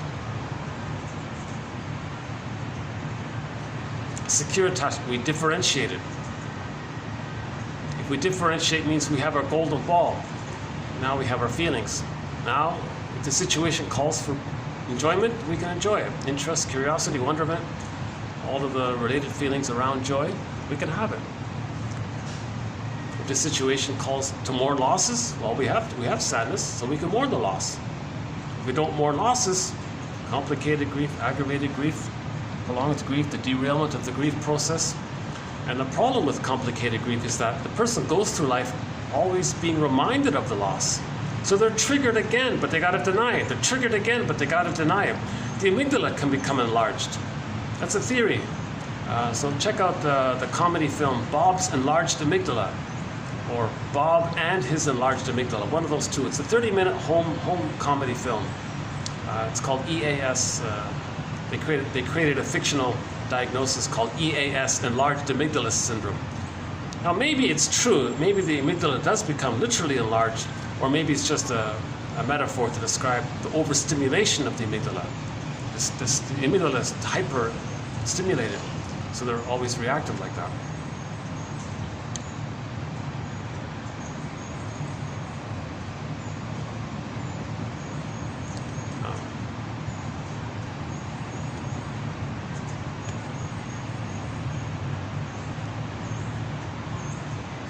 Yeah, so Bob's Enlarged Amygdala, that has won a Golden Windmills of the Mind Award.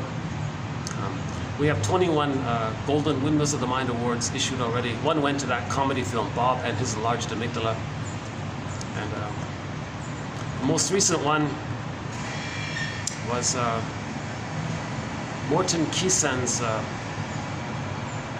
chapters 8 and 9 as a unit together from Morton Kiesen's book, Affect, Object and Character Structure, 8 to 9. That's the one about how dysfunction equals protecting the mother.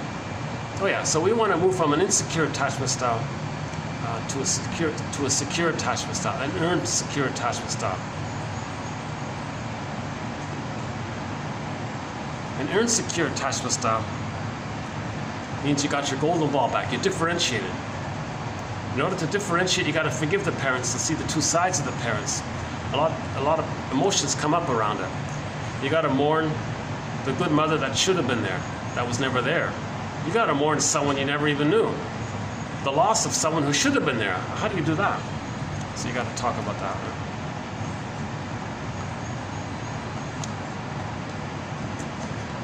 Ugh, cigarette smell. Always hated cigarette smell.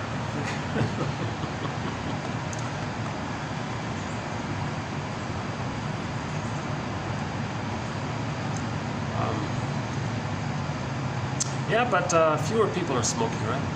You know the butts. Did you hear about that? The butts, the cigar butts, is made from plastic. It's undigestible. It's unbiodegradable. It's in the earth forever. These billions and billions of cigarette butts floating in the ocean. birds are choking on them.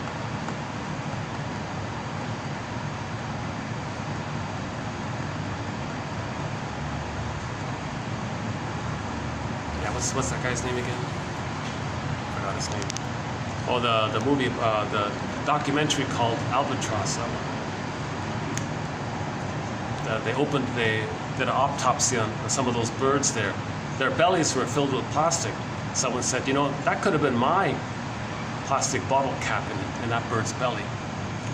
Again, this dumping, this pollution, is because we're trying to have the fantasy that we can travel back into the womb and get our waste elimination process properly. So we are replaying it symbolically in the present, what happened in the past. Now the envy part of us says, fine, they don't want to see goodness out there. See, so the pollution, the greed, are both tools for the envy. Envy comes about because if the baby only understands hate at the breast, then he's going to, he hates the goodness.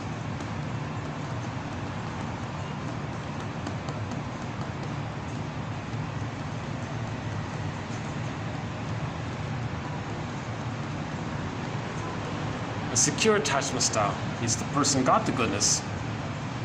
They know what goodness feels like. Then they have gratitude. The person doesn't. So that, yeah, we have a quote about that. Someone said, if you don't feel grateful for anything in your life, make it up in your mind to run to the nearest therapist. He actually said that, more or less. I paraphrased it. He said, if you don't feel any gratitude in your life, not cynical, sadistic, Schadenfreude gratitude, not that gratitude, you know, you're glad that something bad happened to something, like not that kind of gratitude. If you have the warm-hearted gratitude, if you don't have genuine gratitude in your life, make it up to run to the nearest therapist and say, therapist, I have a goal. What's your goal? I want to feel gratitude. Okay, that's a sort of a focus. You want to achieve differentiation. You want forgiveness, then you feel gratitude. Grateful. The therapist helped you, so you'll be grateful to that. Now you'll reject the therapist's help because of the envy. Some people do that. They feel so much envy, they'll sabotage the therapy and destroy the therapy because they don't want the goodness of the therapist, they don't want the goodness of the healing because they're still too attached to the mother and they're still too loyal. So you got to face this false deep belief that it's the person still believes they got to save the mother. No, we got to resolve this grandiosity. It's not the baby's job to save the mother. We got to get to that core belief. This is going to cut out within a few seconds here, I guess. Any final thoughts here?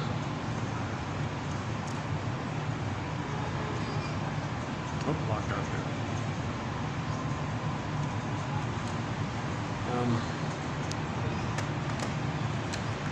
What's 5Q plus 5Q? You're welcome. Just in case anyone didn't get it, somebody might say 5Q plus 5Q. Do you mean 10Q? Thank you. 10Q sounds like thank you, so I say you're welcome. So yeah, we have a thread on humor, so we'll be adding more quotes to all of our various threads, including our thread on humor. Attachment theory, yes, we'll add more quotes to attachment theory.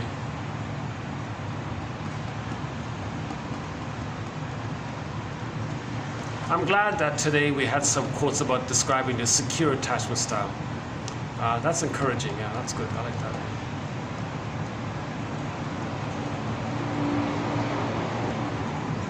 Anything else?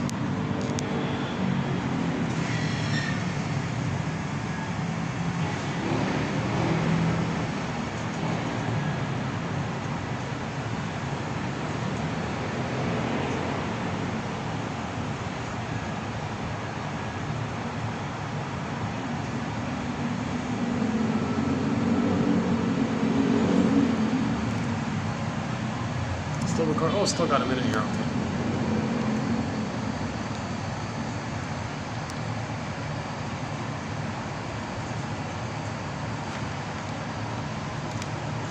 Oh yeah, I saw some guy complain about on YouTube, some guy complained about the idea that myths and fairy tales are metaphors for psychology. He was freaked out about it. Oh my God, whoa. Now, I'll use the young guy so I can forgive him for that. But I think if someone is interested, they're on their way, right? But he felt something, so he reacted to it. Myths and fairy tales, it's primary process thinking. In the brain, in the baby, it's all images, it's pictures. That's called primary process thinking. So the goddess and demon and all that. So we mentioned at the beginning, if the innocence gets pulled down, that's repression. Narcissist transfixed at his reflection in the pool of water. That's the symbiosis, that's the oneness. He's transfixed at the oneness. He's looking for mother's loving gaze, he's not getting it. So he can develop, right? So he's still waiting for mother's loving gaze, so he's fixed there. Or it's the image of himself being at one with the mother. So he's stuck there. Now his soul got squelched, that's echo, disembodied echo. And it's interesting that echo turned to stone, he turned into a flower. But I think the real story is, the flower part, they said, is the narcotic, so-called. It's a little addictive. Narcissist is addicted to serotonin, which they get by shaming others. Okay, one-up status. Mammalian part of the brain thinks that one-up status is safety, so they get serotonin. Mother was one-up over the baby, and they become one-up over others. Others are themselves seen. And then that's the flower part. But his soul was petrified. That's the stone part. Echo turned to stone. We should play that song by ELO, huh? Turn to Stone.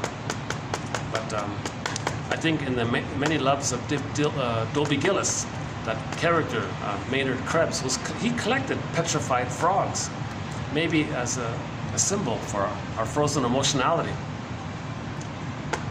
I've mainly been using the woolly mammoth stuck, frozen in that block of ice in Siberia. Oh yeah, he's in a block of ice up in Siberia. So we don't want that ice to melt, unfortunately. Oh yeah, if that block of ice is on an ice cap or on an ice sheet on the land, that's a problem. That's what he said. What's his name? I forgot already. The guy who wrote the book Flooded Earth. Oh, Ward. Peter Ward or something. I just saw a clip of him. No, I heard a little audio.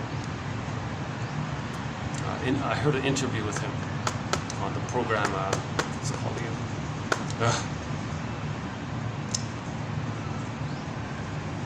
Oh, Radio Curious. So there's a radio program called Radio Curious. He did a 2-part interview with the author of the book Flooded Earth.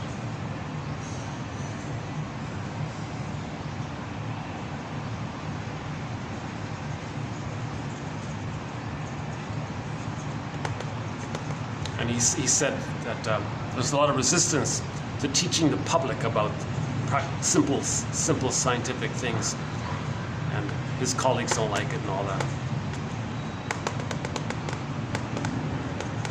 So yeah, I learned a couple of things about the environment from him.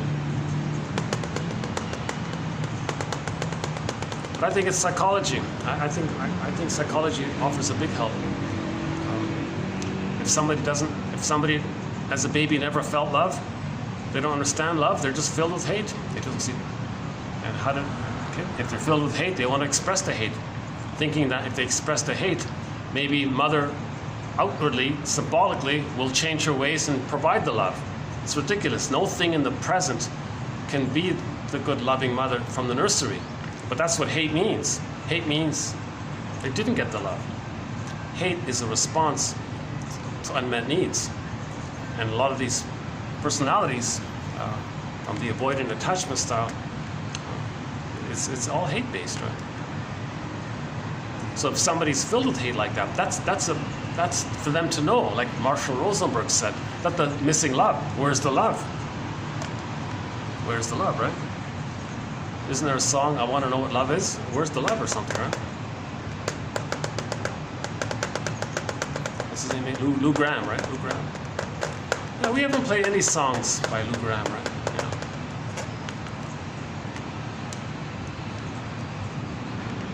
Cold as Ice. Jesus. Oh yeah, there's one, Cold as Ice. The avoidant attachment style there is Cold as Ice. I don't know the lyrics to the song.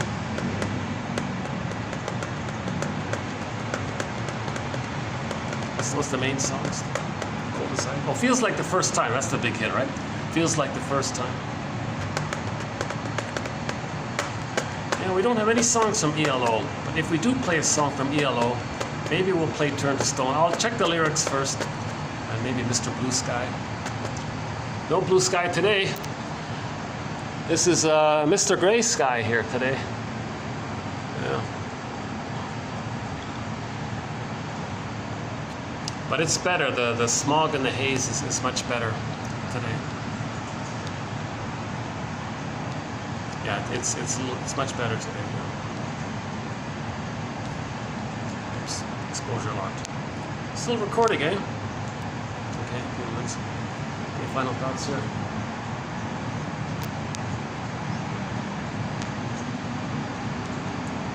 Yeah, so back to that PR company, their slogan. You have the freedom to upset others, something like that. That's your loyalty to the mother, because the mother had the freedom to upset the baby. That's all that means. So, a lot of negative things are confessions to what the mother did to the baby, or our interpretation of what the mother did to the person as a baby, our interpretation of it. It's a false belief. The mothers don't mean to be that. Mothers don't mean to be so misattuned. If the baby's removed, the mother didn't know. The mother didn't know. And if there are complications, again, my disclaimer, I'm not a doctor, but if there are complications, all the more reason to hand the baby directly to the mother to provide the strength of the mother's presence and the attachment. The baby's more stressed out if the baby's traumatized at birth and then you remove them. You're taking away his support already. Remove the cord, remove the mother, put him in some. Oh my God. Right? So I would think in general and broadly speaking, no matter what the case is, in general, you want to hand the baby to the mother. In particular, even more so if there are problems. Let the baby suckle and start nursing. And maybe the mother can heal the child's birth complications, if there were complications at birth. All the more reason to leave the cord and let the baby suckle and start nursing if the baby was stressed out. That's insult to injury, right? If the baby has birth trauma, and then you take away the cord, and then you put him in another room, oh my God. Poor kid.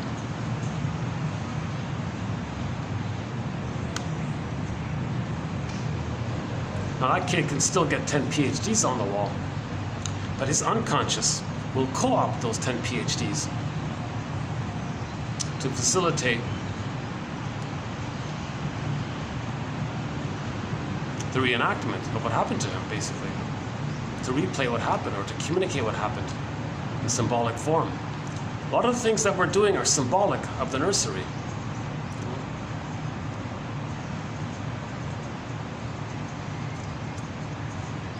So for more about the phantom placenta, check out Lloyd Demas. For more about the phantom breast, check out Mel Faber, TQ2118, mainly. Or his book, The Psychological Roots to Religious Belief. Again, our thread on religion, when we talk about the psychoanalysis of religion, which is jam-packed with psychology, very rich with psychology, we're talking about the plunder side. We're not talking about the victim side. We want to heal prejudice, right? And the repetition compulsion of not feeling safe. So we have a thread on the sociological factors that contribute to prejudice. One of the factors is the plunder system, which began 10,000 years ago, when we went from Homo naturalis to Homo economicus, from global village to global pillage, from tolerant personality to prejudiced personality. That's the theory 10,000 years ago. We won't redo it here. But,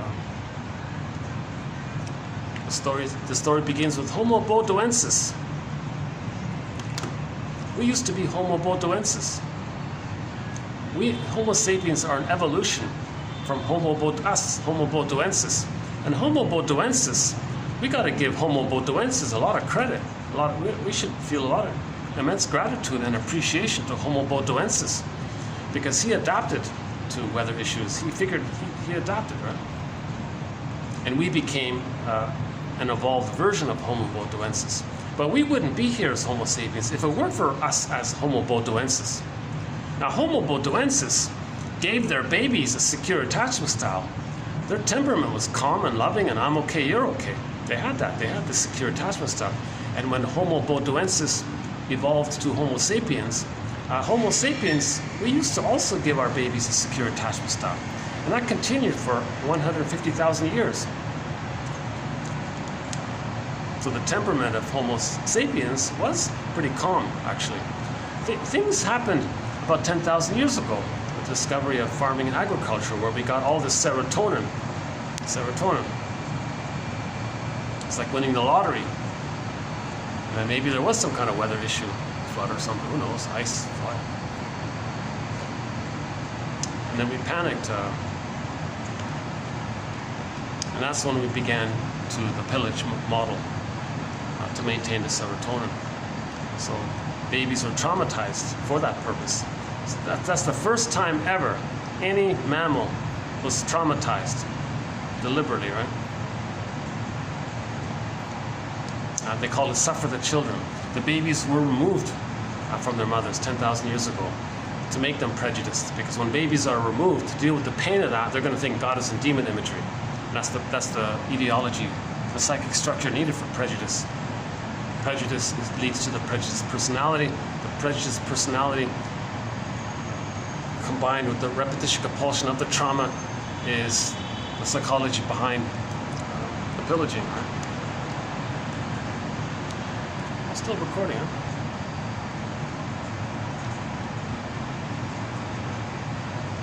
So the more the babies are traumatized, the more they're gonna see things in either or. Good or no good, good breast, bad breast. So the unconscious mind is goddess and demon.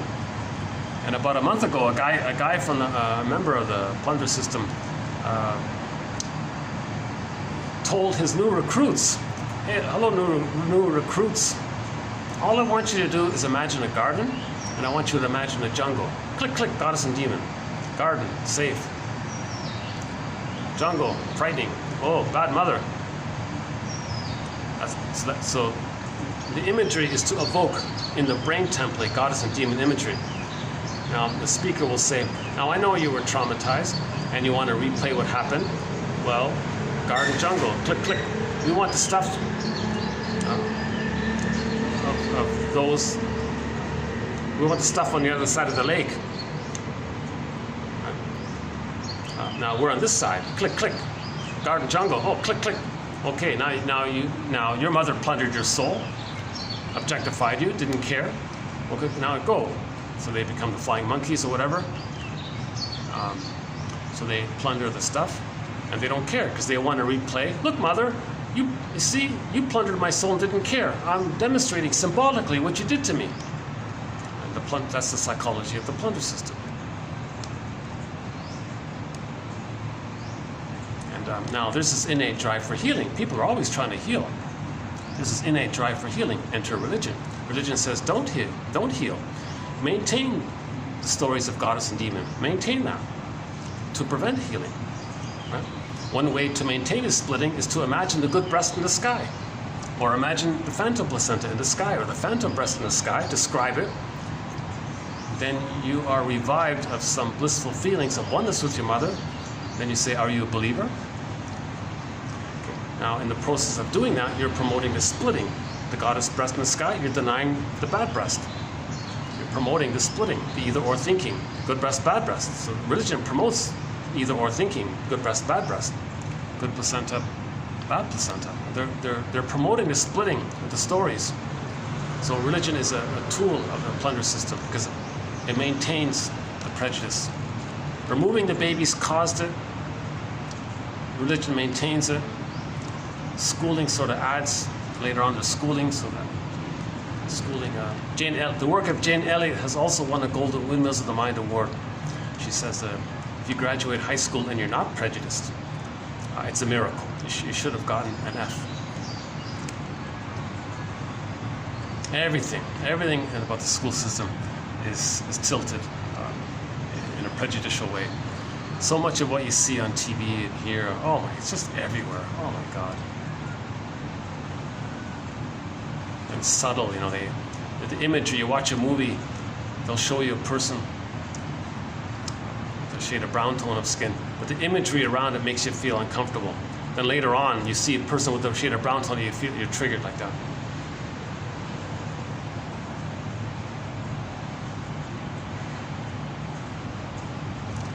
And I'm very troubled by that Bruce Cockburn song, Tell You the Truth, Stolen Land. So subconsciously he says the world wasn't only made for whites, right? World, whites, made for, right? Unconscious doesn't see that. See, when you say don't, if the unconscious, your conscious can't directly tell the unconscious what to do. So if the conscious lyric in the song says, the world wasn't only made for whites, those with the shade of beige tone of skin, he means, right? So the world wasn't only made for those with a shade of beige tone of skin. The unconscious doesn't hear the negatives or what you're expecting it to do. It just hears the other stuff. So the plunder system,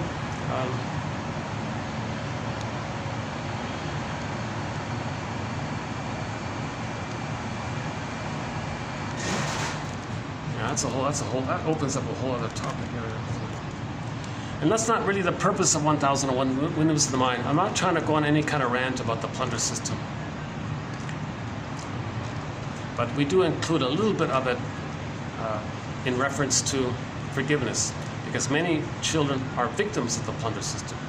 So if we understand that, then we can forgive our parents. So what are we forgiving our parents for? Well, they were victims of the plunder system. Well, let's know at least a little bit about the plunder system, the short selling, right? One short seller went on camera about a month ago and said, oh yeah, it's greed. It's just, it's not greed, it's envy. Envy, hatred of the good. 99-something-year-old guy, multi-billionaire, said he's still plundering. What is it? He doesn't need, it's not about the greed. He said it himself. It's not about the greed, it's about the envy. He made an ironic comment. He said even younger versions of him are envious of his envy.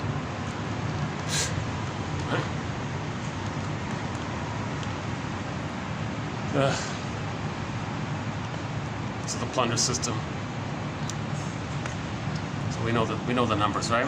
20, 30,000 perish a day, billions in poverty. Poorly paid workers do all the work, hand over the stuff. It's not right. So maybe it's all an accident. I'm not trying to blame anyone. Maybe there was just this panic 10,000 years ago. Everybody won the lottery. Unlimited, endless food. Whoa, it's pretty. The brain got serotonin, felt very safe. That maybe something happened, weather or whatever, then maybe they thought they were going to lose that. Then the panic to maintain it, hence the expand the land and plunder, pillage, own, possess. Now some people said don't do that. Just relax, calm down.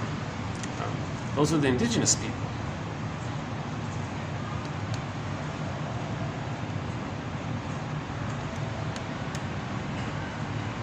So they're more loving to think that. Oh yeah, in tomorrow's video we have a simple quote about how our brain shuts down when we're under immense stress. Should I mention it now? Just came across it this morning. It's a very simple example. No, let's save it for tomorrow. So in the next video, you'll hear a story about an experiment somebody did.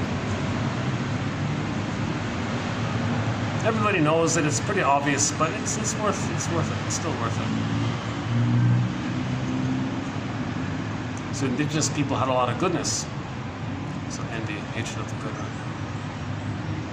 Gentle Warrior. Yeah, we one of our songs on our soundtrack is called Gentle Warrior by the Mi'kmaq people. Mi'kmaq.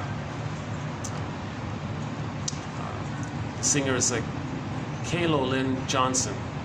K-Lo Lynn, I believe, Johnson. Look up the song Gentle Warrior. It's a high school. These are high school kids. They did an amazing job. They did a great job. They were paying tribute to a Mi'kmaq poet named Rita Joe, and she has a poem called I Lost My Talk. So in the trauma of the plunder system, a lot of indigenous people lost their talk. They lost their voice. It's about that. So we got to be gentle warriors to... you don't want to be like the aggressor, right? Now some people, when they're traumatized, they might identify with the aggressor. Hence another song. We have another song about that by another indigenous singer called Willie Mitchell, called Killing Your Mind, or Killing the Mind, or Killing Your Mind, or something. Killing the Mind. Ugh. Willie, but he's a great singer, Willie Mitchell. So we have his song Call of the Moose, Birch Bark Letter, I Promised You a Garden, Big Policeman, a couple of others. And that Mind one, yeah. That song is about identification with the aggressor. But Call of the Moose is his big hit. Call of the Moose. I listened to... Birch Bark Letter's nice too. He was broken-hearted. He missed a girl. So he went to a birch tree, ripped off some bark. On the back of it wrote a letter on the birch bark letter. You know, and the lyric of the song is, there are no herbs to help me with the pain I'm feeling of missing my girlfriend. Where are the herbs? Looking around for the looking around for the herbs. So even indigenous singers feel transference love. But that's modern times, right? After being traumatized by the plunder system. Indigenous people were immensely traumatized by the plunder system. Oh, look at that, 3:30, eh? You know, once in a while my phone gives me this mysterious extra time. I don't know why it does that. So.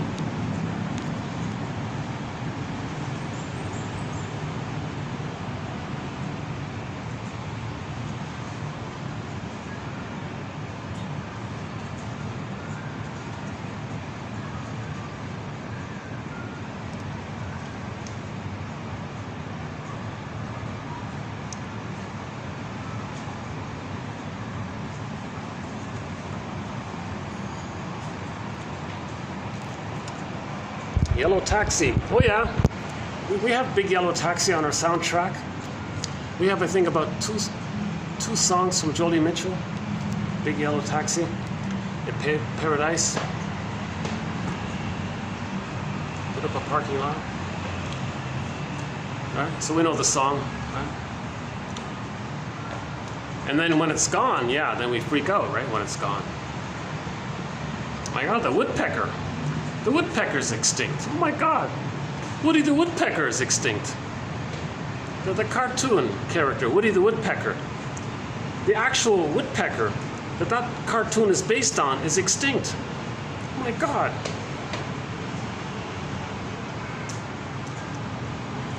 So the person doing that says, look, mother of mine, you squelched my emotionality. That bird has emotionality. It doesn't work. Destroying the woodpecker is not going to reenact the symbolic reenactment of the mother squelching the person's feelings like that. The replaying of it is not going to change the past.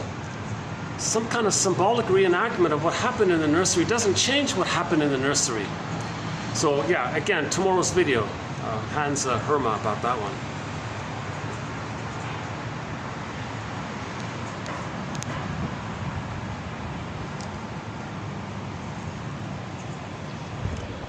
Good time around here, 4 something, 4:30 or something.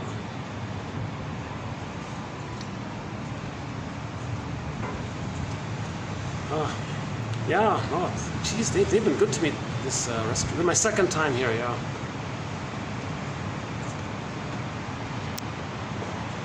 Or maybe my third, second or third. No, my second time. My first time, it was done in 2 parts, yeah.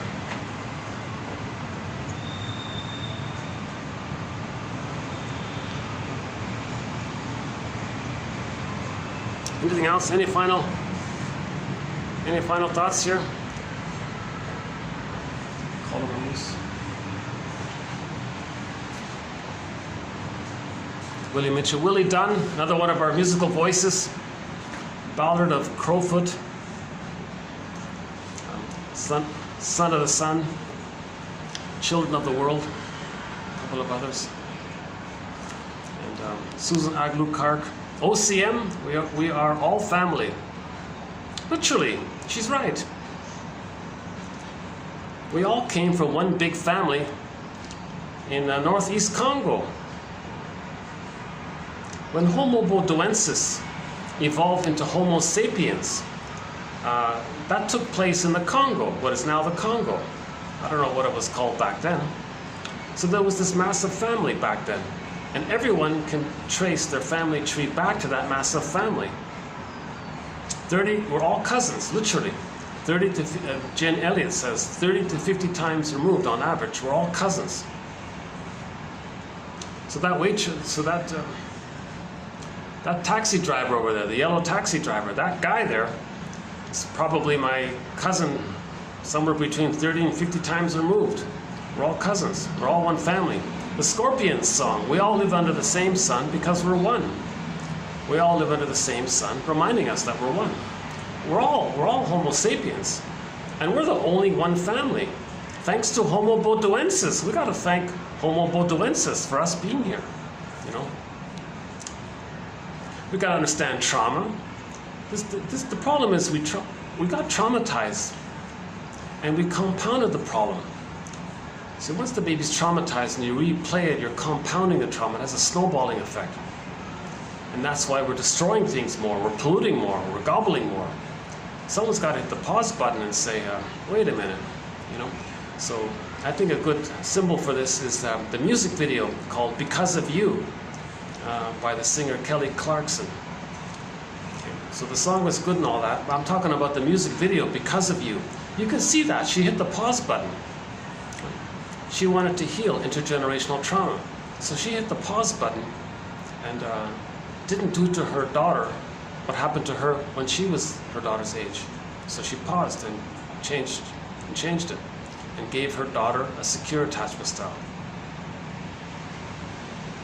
Even though the mother herself was emotionally abandoned by her mother, she reflected on it. Look, that's what that music video is about, looking back on it. Being a caring witness to yourself. So the woman was holding the child's hand, that was herself. So that's a symbol for when we're triggered and we get some feelings. The feelings underneath the physiology of stress, the feelings underneath that, that's what we tried to feel as a child. So we want to hold our hands there, right? Inner child work, meditation, basically meditation, mindfulness, that makes sense. So first there's sensations, that's the physiology of the stress, but underneath there's softer feelings. That's a lot of work, right? That one.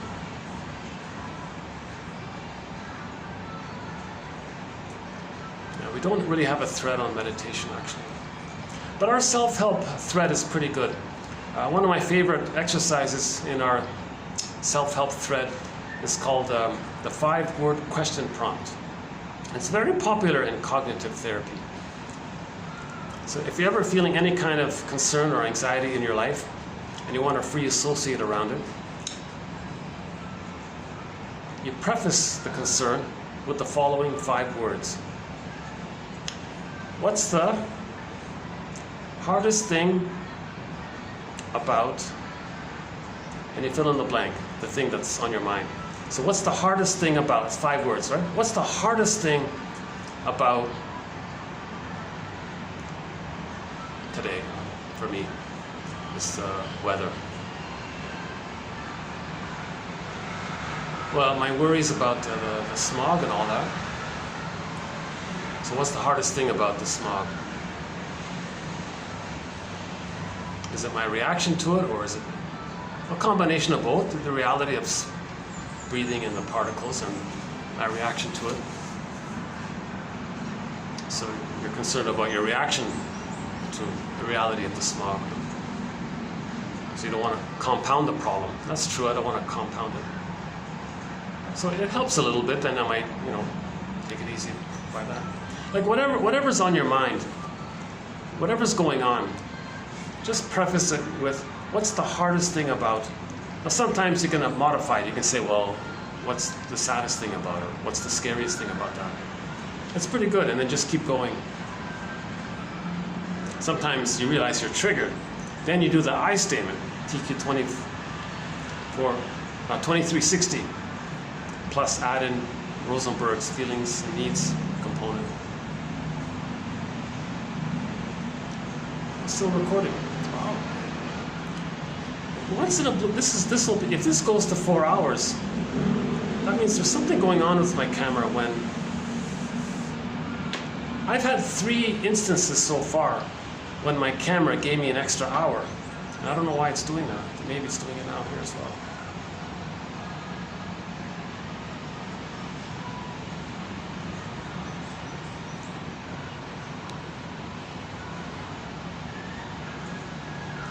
Duplicity analysis. Yeah, he said, Helmut Kaiser said, is that right? Stierlin or Kaiser? Kaiser, I think it's Kaiser. Kaiser said it, German shrink. He says if somebody's duplicitous, they're trying to create the symbiosis. Because if you're duplicitous and they're confused and they make, then you can fantasize that they replied to something you thought they're responding to in about you. Well, again, duplicitous communication is an attempt to create diffusion.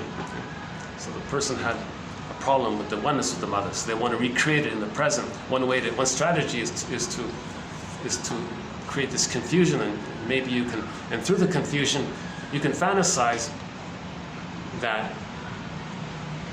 you said something and they responded to what you said, and now you can respond to your fantasy of them responding to what you said, and now you're creating this kind of back and forth thing, and you're blurring it up like that, and you're hoping to create this kind of fusion. Now, it never works, of course, but that's a clue.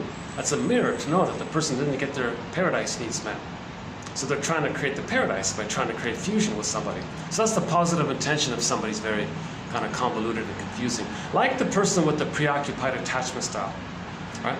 They're going to be long-winded and confusing. Maybe there's part of that. Now, the avoidant attachment style, they're trying to get out of the fusion. They hate that they're still fused with the mother. They want to get out of it. They don't want to get close to anyone in any way. Right? They just want to hurt because the mother hurt them. They're not there. All right. What else? Hold on a sec.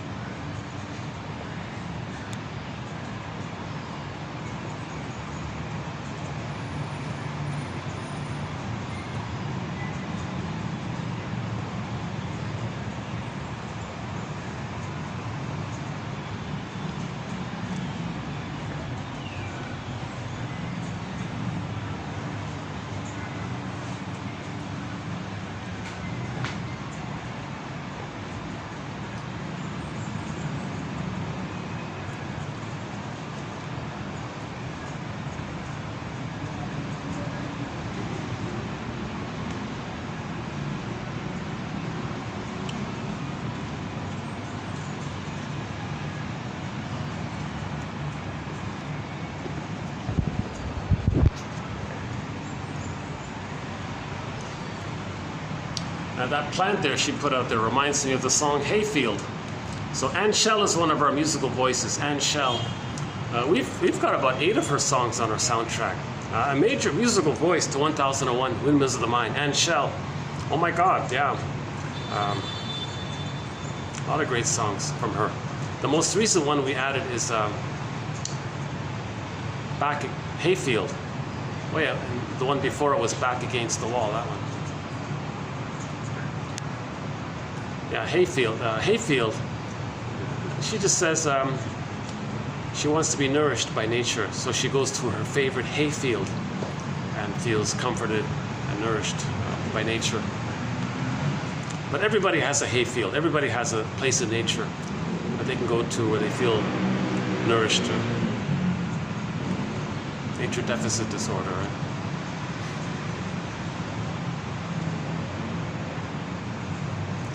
I briefly had that spot for myself on the shoreline last summer.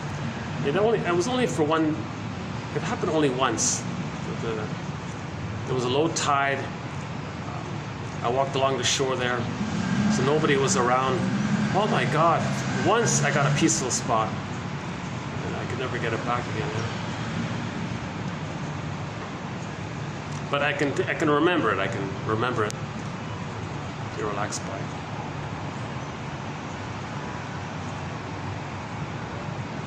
Okay. Attachment theory.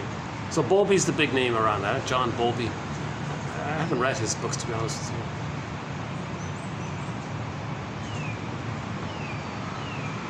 So you can think about your parents. Which parent was more obsessive and preoccupied with the relationship? Which parent was more attentive and pleasing and accommodating? Which one tried to please the other one more? Or maybe they were both stingers. Maybe they were both dismissing and avoidant. That's called helpmates by Helen Fisher. Edmund Burglar calls it, they take turns playing big shot. So if his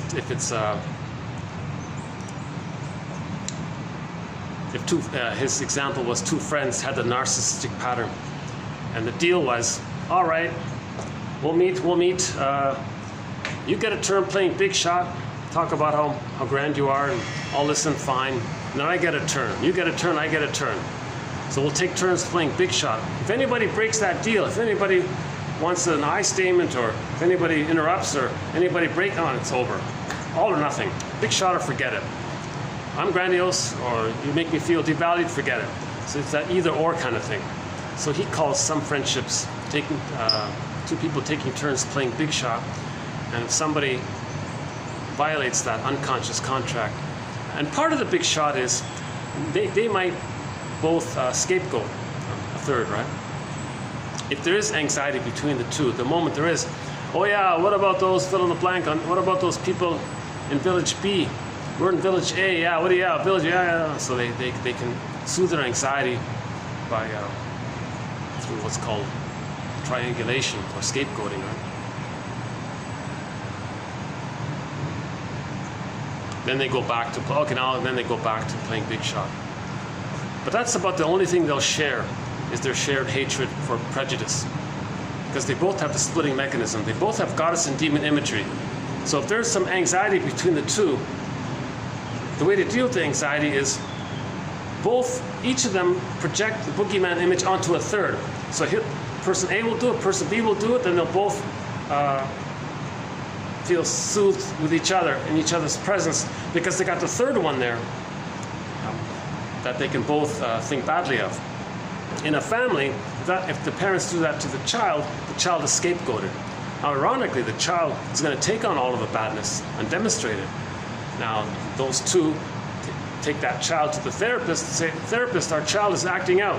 The therapist says, no, he's the symptom. It's you two are the problem. We got to fix you two. Kid, you go home. You're fine. You're the symptom. You're trying to act out and identify with the anger that your parents are putting onto you, and the blame and the shame they're putting onto you, and you're acting it out to express it for them, to please them. Children always want to save their parents, please their parents, just like the babies did. And so the child identified with the projections, and that kept the parents kind of, and the parents covertly liked that. So the child actually kind of kept the parents together in that way, but he suffered by it, right? Now, if there's two children in the family, one child gets idealized, the other child gets devalued, right?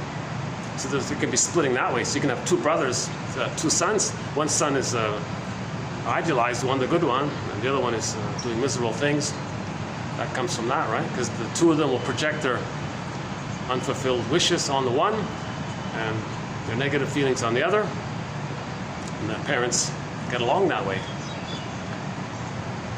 So one child becomes successful, the other child becomes miserable, and the parents covertly, secretly like it. Or they might take the miserable child to therapy, but the shrink will say, no, he's actually your parent. This scapegoated child here, he's taking care of you. because of him, you guys are getting along.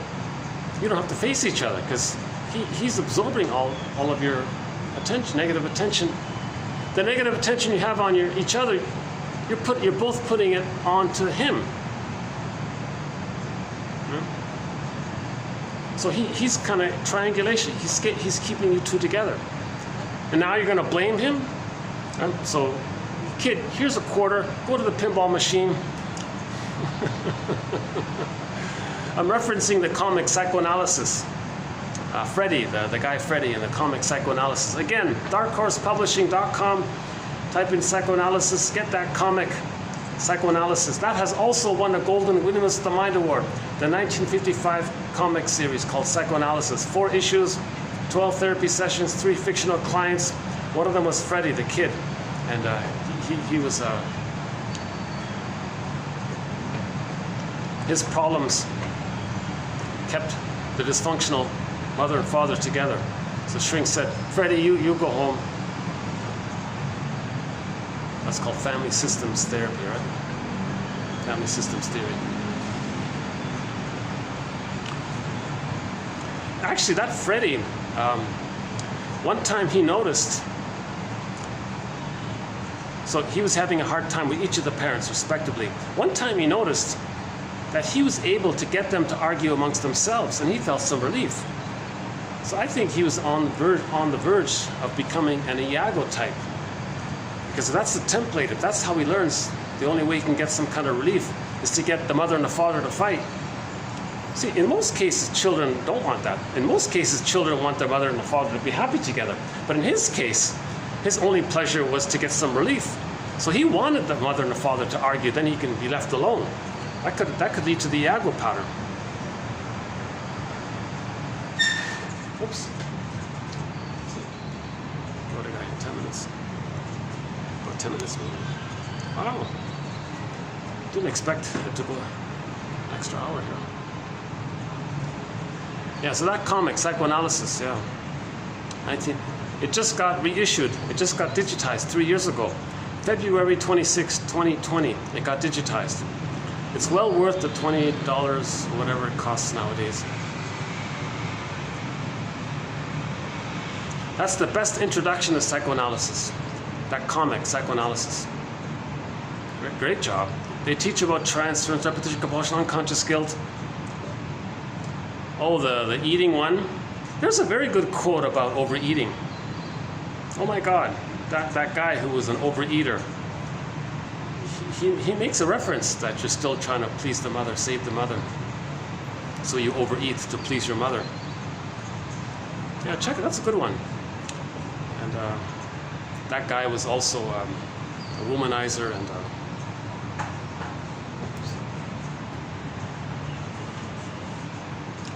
there's the yellow taxi again. Oops. Oh! Just lifting the curtains here.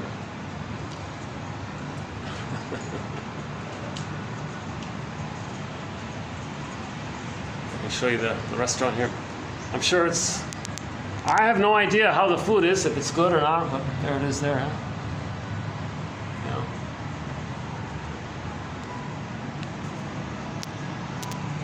Maybe it's okay. Popular place, it's packed. When I came here, that first portion was just jam-packed.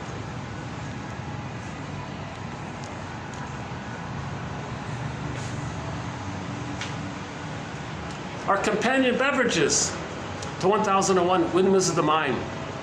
Ming Guo Juwu plum wine from Guangzhou. It comes in a small green bottle, 180 milliliter. Very good plum wine, 9%, not too strong, very sweet, delicious, and very affordable. That's a great deal. Ming Guo Juwu plum wine from Guangzhou. Polliner's non-alcoholic beer called 0.0% from Munich. Very good non-alcoholic beer. Polliner's 0.0. Marlu Love apricot wine from the Czech Republic. Very hard to find. Sweet, not too expensive. And Egyptian licorice mint tea from the Yogi Tea Company. But you need the three words in there. I noticed they have other mint teas and licorice teas. It's that combination that I think is the best. Egyptian licorice mint tea from the yogi, or I think it's Oregon, that one.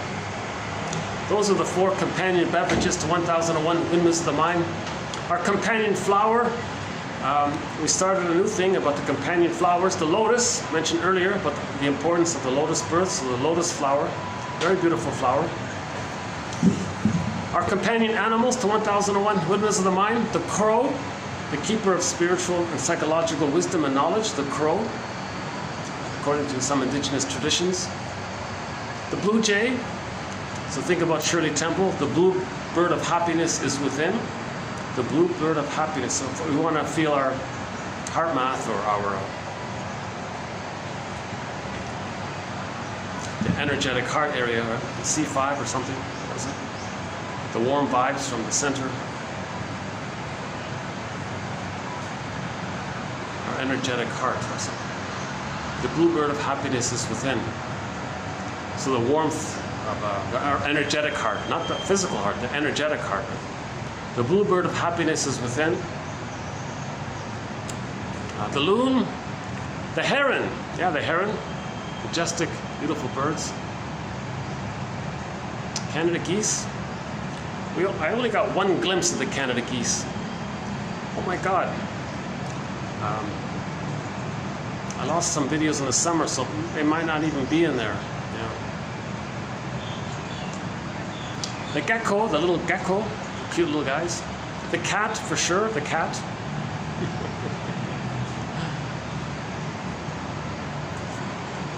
There's some alley cats around here, stray cats.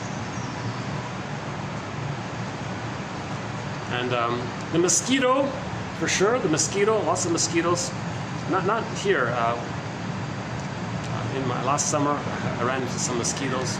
The bee, the bumblebee, another companion animal. And whatever that's called, I can't see it. There's a little tiny black and bird one. When I find out the name of that black and white bird, we'll add that one. See it a lot around. So I mentioned a little bit about the soundtrack. And Shell, Na Ying, Wong Fei, Beatrice Deer, Ili Sapi, Susan Aglu Kark, Brian Andre, the Cashton Band, the two Willies I mentioned earlier, Willie Dunn and Willie Mitchell, Eastern Owl, mentioned the Mi'kmaq song, Gentle Warrior by Kalo Lynn Johnson. Those are all indigenous singers. Susan Aglu Kark, Sylvia Bernard, Robbie Romero. Yeah, we played one of his songs, The Heartbeat. That's a very good song by Robbie Romero, Heartbeat. The classic rock, we played Harlequin yesterday, Triumph today. Santers, Rick Santers, Dan McCafferty, Elizabeth Gruner in the opera department. The soundtrack to the Odyssey. Yeah, the composer just passed away. The guy who created the soundtrack to the Odyssey, the one starring Armand Assante. Eduard Artemiev. I know I'm pronouncing it incorrectly. My apologies. E-D-U-A-R-D, however that's pronounced. A-R-T-E-M-Y-E-V, however that's pronounced. I don't know if my Google Translate did it right or not. Eduard Artemiev. I can't do it. Sorry, I can't pronounce it. But that gentleman, a very good composer, he did the soundtrack. This Eduard Artemiev guy did the soundtrack to the Odyssey, the whole soundtrack. And we've played a few songs from that soundtrack, Calypso in particular, and the finale. Oh, I love the finale. Oh my God. That's a great song, the finale and Calypso.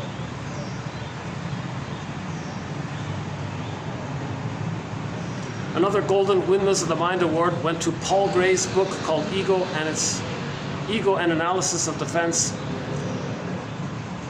he has a very simple idea, but it's pretty good. He says, just notice when you change topics. You're talking, an emotion comes up, it's too painful to feel it. So what you do to soothe yourself is to change the topic. You squelch it, so you bury it. Earth opens up, this core gets pulled down, it gets repressed. Something came up, I felt it got repressed. When you change the topic, you repress it. So you go back, okay, yeah, I changed the topic. Then you sort of stay with yourself there. So notice when you change the topic, the feeling was just about to come up. It happens so quickly, you may not even have noticed it. That's why you want your friend to say, did you notice you just changed the topic? You were talking about Big Yellow Taxi and something you talked about. Big Yellow Taxi. Joni Mitchell. Folk music. She's a smoker. Yeah, I hate smoke. Yeah, smell of smoke. I'm okay with her. She's okay. I'm not. Oh, we do have one quote from Joni Mitchell, the singer Joni Mitchell. She said when she's writing songs, she opens up her notebook, picks up a pen, and faces the beast, meaning her emotions. Like, what am I feeling? Face your resistance to your feeling. Face the beast. Like, face your fears around being able to express yourself. There's a resistance. That resistance is the beast. Face the beast. Open your notebook, get a pen, and face the beast. That was her reply to when someone asked her, how do you write your songs? Face the beast. The painful memories. Face the template. Face the script, the traumatic script. Face the blueprint. Face the ghosts. Face the imagos, the images. The primary process thinking world. Whoa, it's still recording, eh? 402. This is gonna, okay, the record is 408, so I might be able to get 408 on here.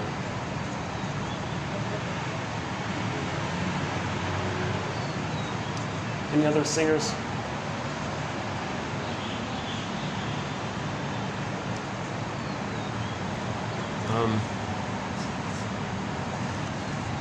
Oh, lots of singers. Another Golden Windmills of the Mind Award went to Laughlin's two books, The Neuroses and Mental Mechanisms. Those two books.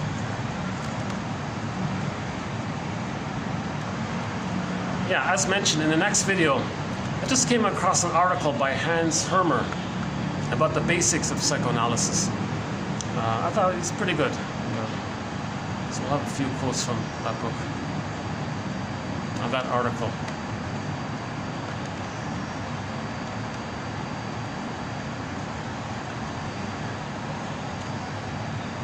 It'd be much easier if somebody said something. Hello, imaginary audience. What are your thoughts? What do you want to say? Something that'll...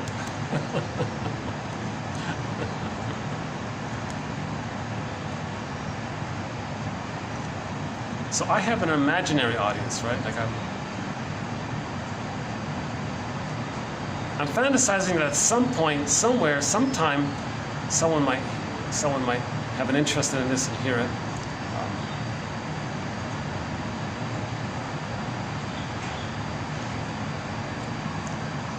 Yeah, it happens all the time. Like I'll find, like Hermer's article. I never heard of him before until this morning. Hans Hermer. He wrote that back in the 50s or 60s or whatever, and I'm just discovering it now, 70 years later. So a lot of things that we present in the present may only get noticed by your grandchildren or something. So maybe that's part of I'd like to more fully analyze myself in my delivery. Like I'd like to more fully understand consciously. I'm communicating and I'm learning, right? But my babbling, my rambling, my long-windedness, the quote from today, long-windedness, that's a sign of the preoccupied attachment style. So I think I have that, the preoccupied attachment style, working towards a secure attachment style. Because I'll do that. Why did I say it? Should I do this? Oh, what's the lesson here? I gotta learn something next time. you know, so it's preoccupied. So that means you're still kind of clinging and wanting to attach and that kind of thing. But you don't want to attach to a stinger, that's the thing, right? But clingers have a hard time in life because there are roughly only 10% of the people of the babies in North America are getting a secure attachment style. Now those 10%, they're not interested in marrying an emotional child. Either the pleasing clinger one, who's not so hurtful, the more helpful one, or the infantile, enraged infant. They're not interested in either case. A person with a secure attachment style wants abiding love. They want that warm kind of mutual trust where neither are projecting and repeating and replaying the childhood past in the present, trying to get the person in the present to play someone from the past, the cat and dog. They don't need that. They don't want that. They already have themselves. They want someone else who has a self, and together they can create something creative in a generative way, right? So that the clingers would like to have a secure attachment, would like to marry someone with a secure attachment style. That's probably not going to happen. So either they marry another clinger. Now, if they're conscious, that's a spiritual, psychological healing, growing path. If one clinger marries another clinger, and they're aware of it, that's okay. Now, theoretically, if a clinger marries a stinger, if the stinger can get to a place where he's willing to make I statements sincerely, not cynically, then theoretically they can grow together. Now, if two stingers get together, I doubt it. I doubt it. They're just too revved up playing big shot with each other.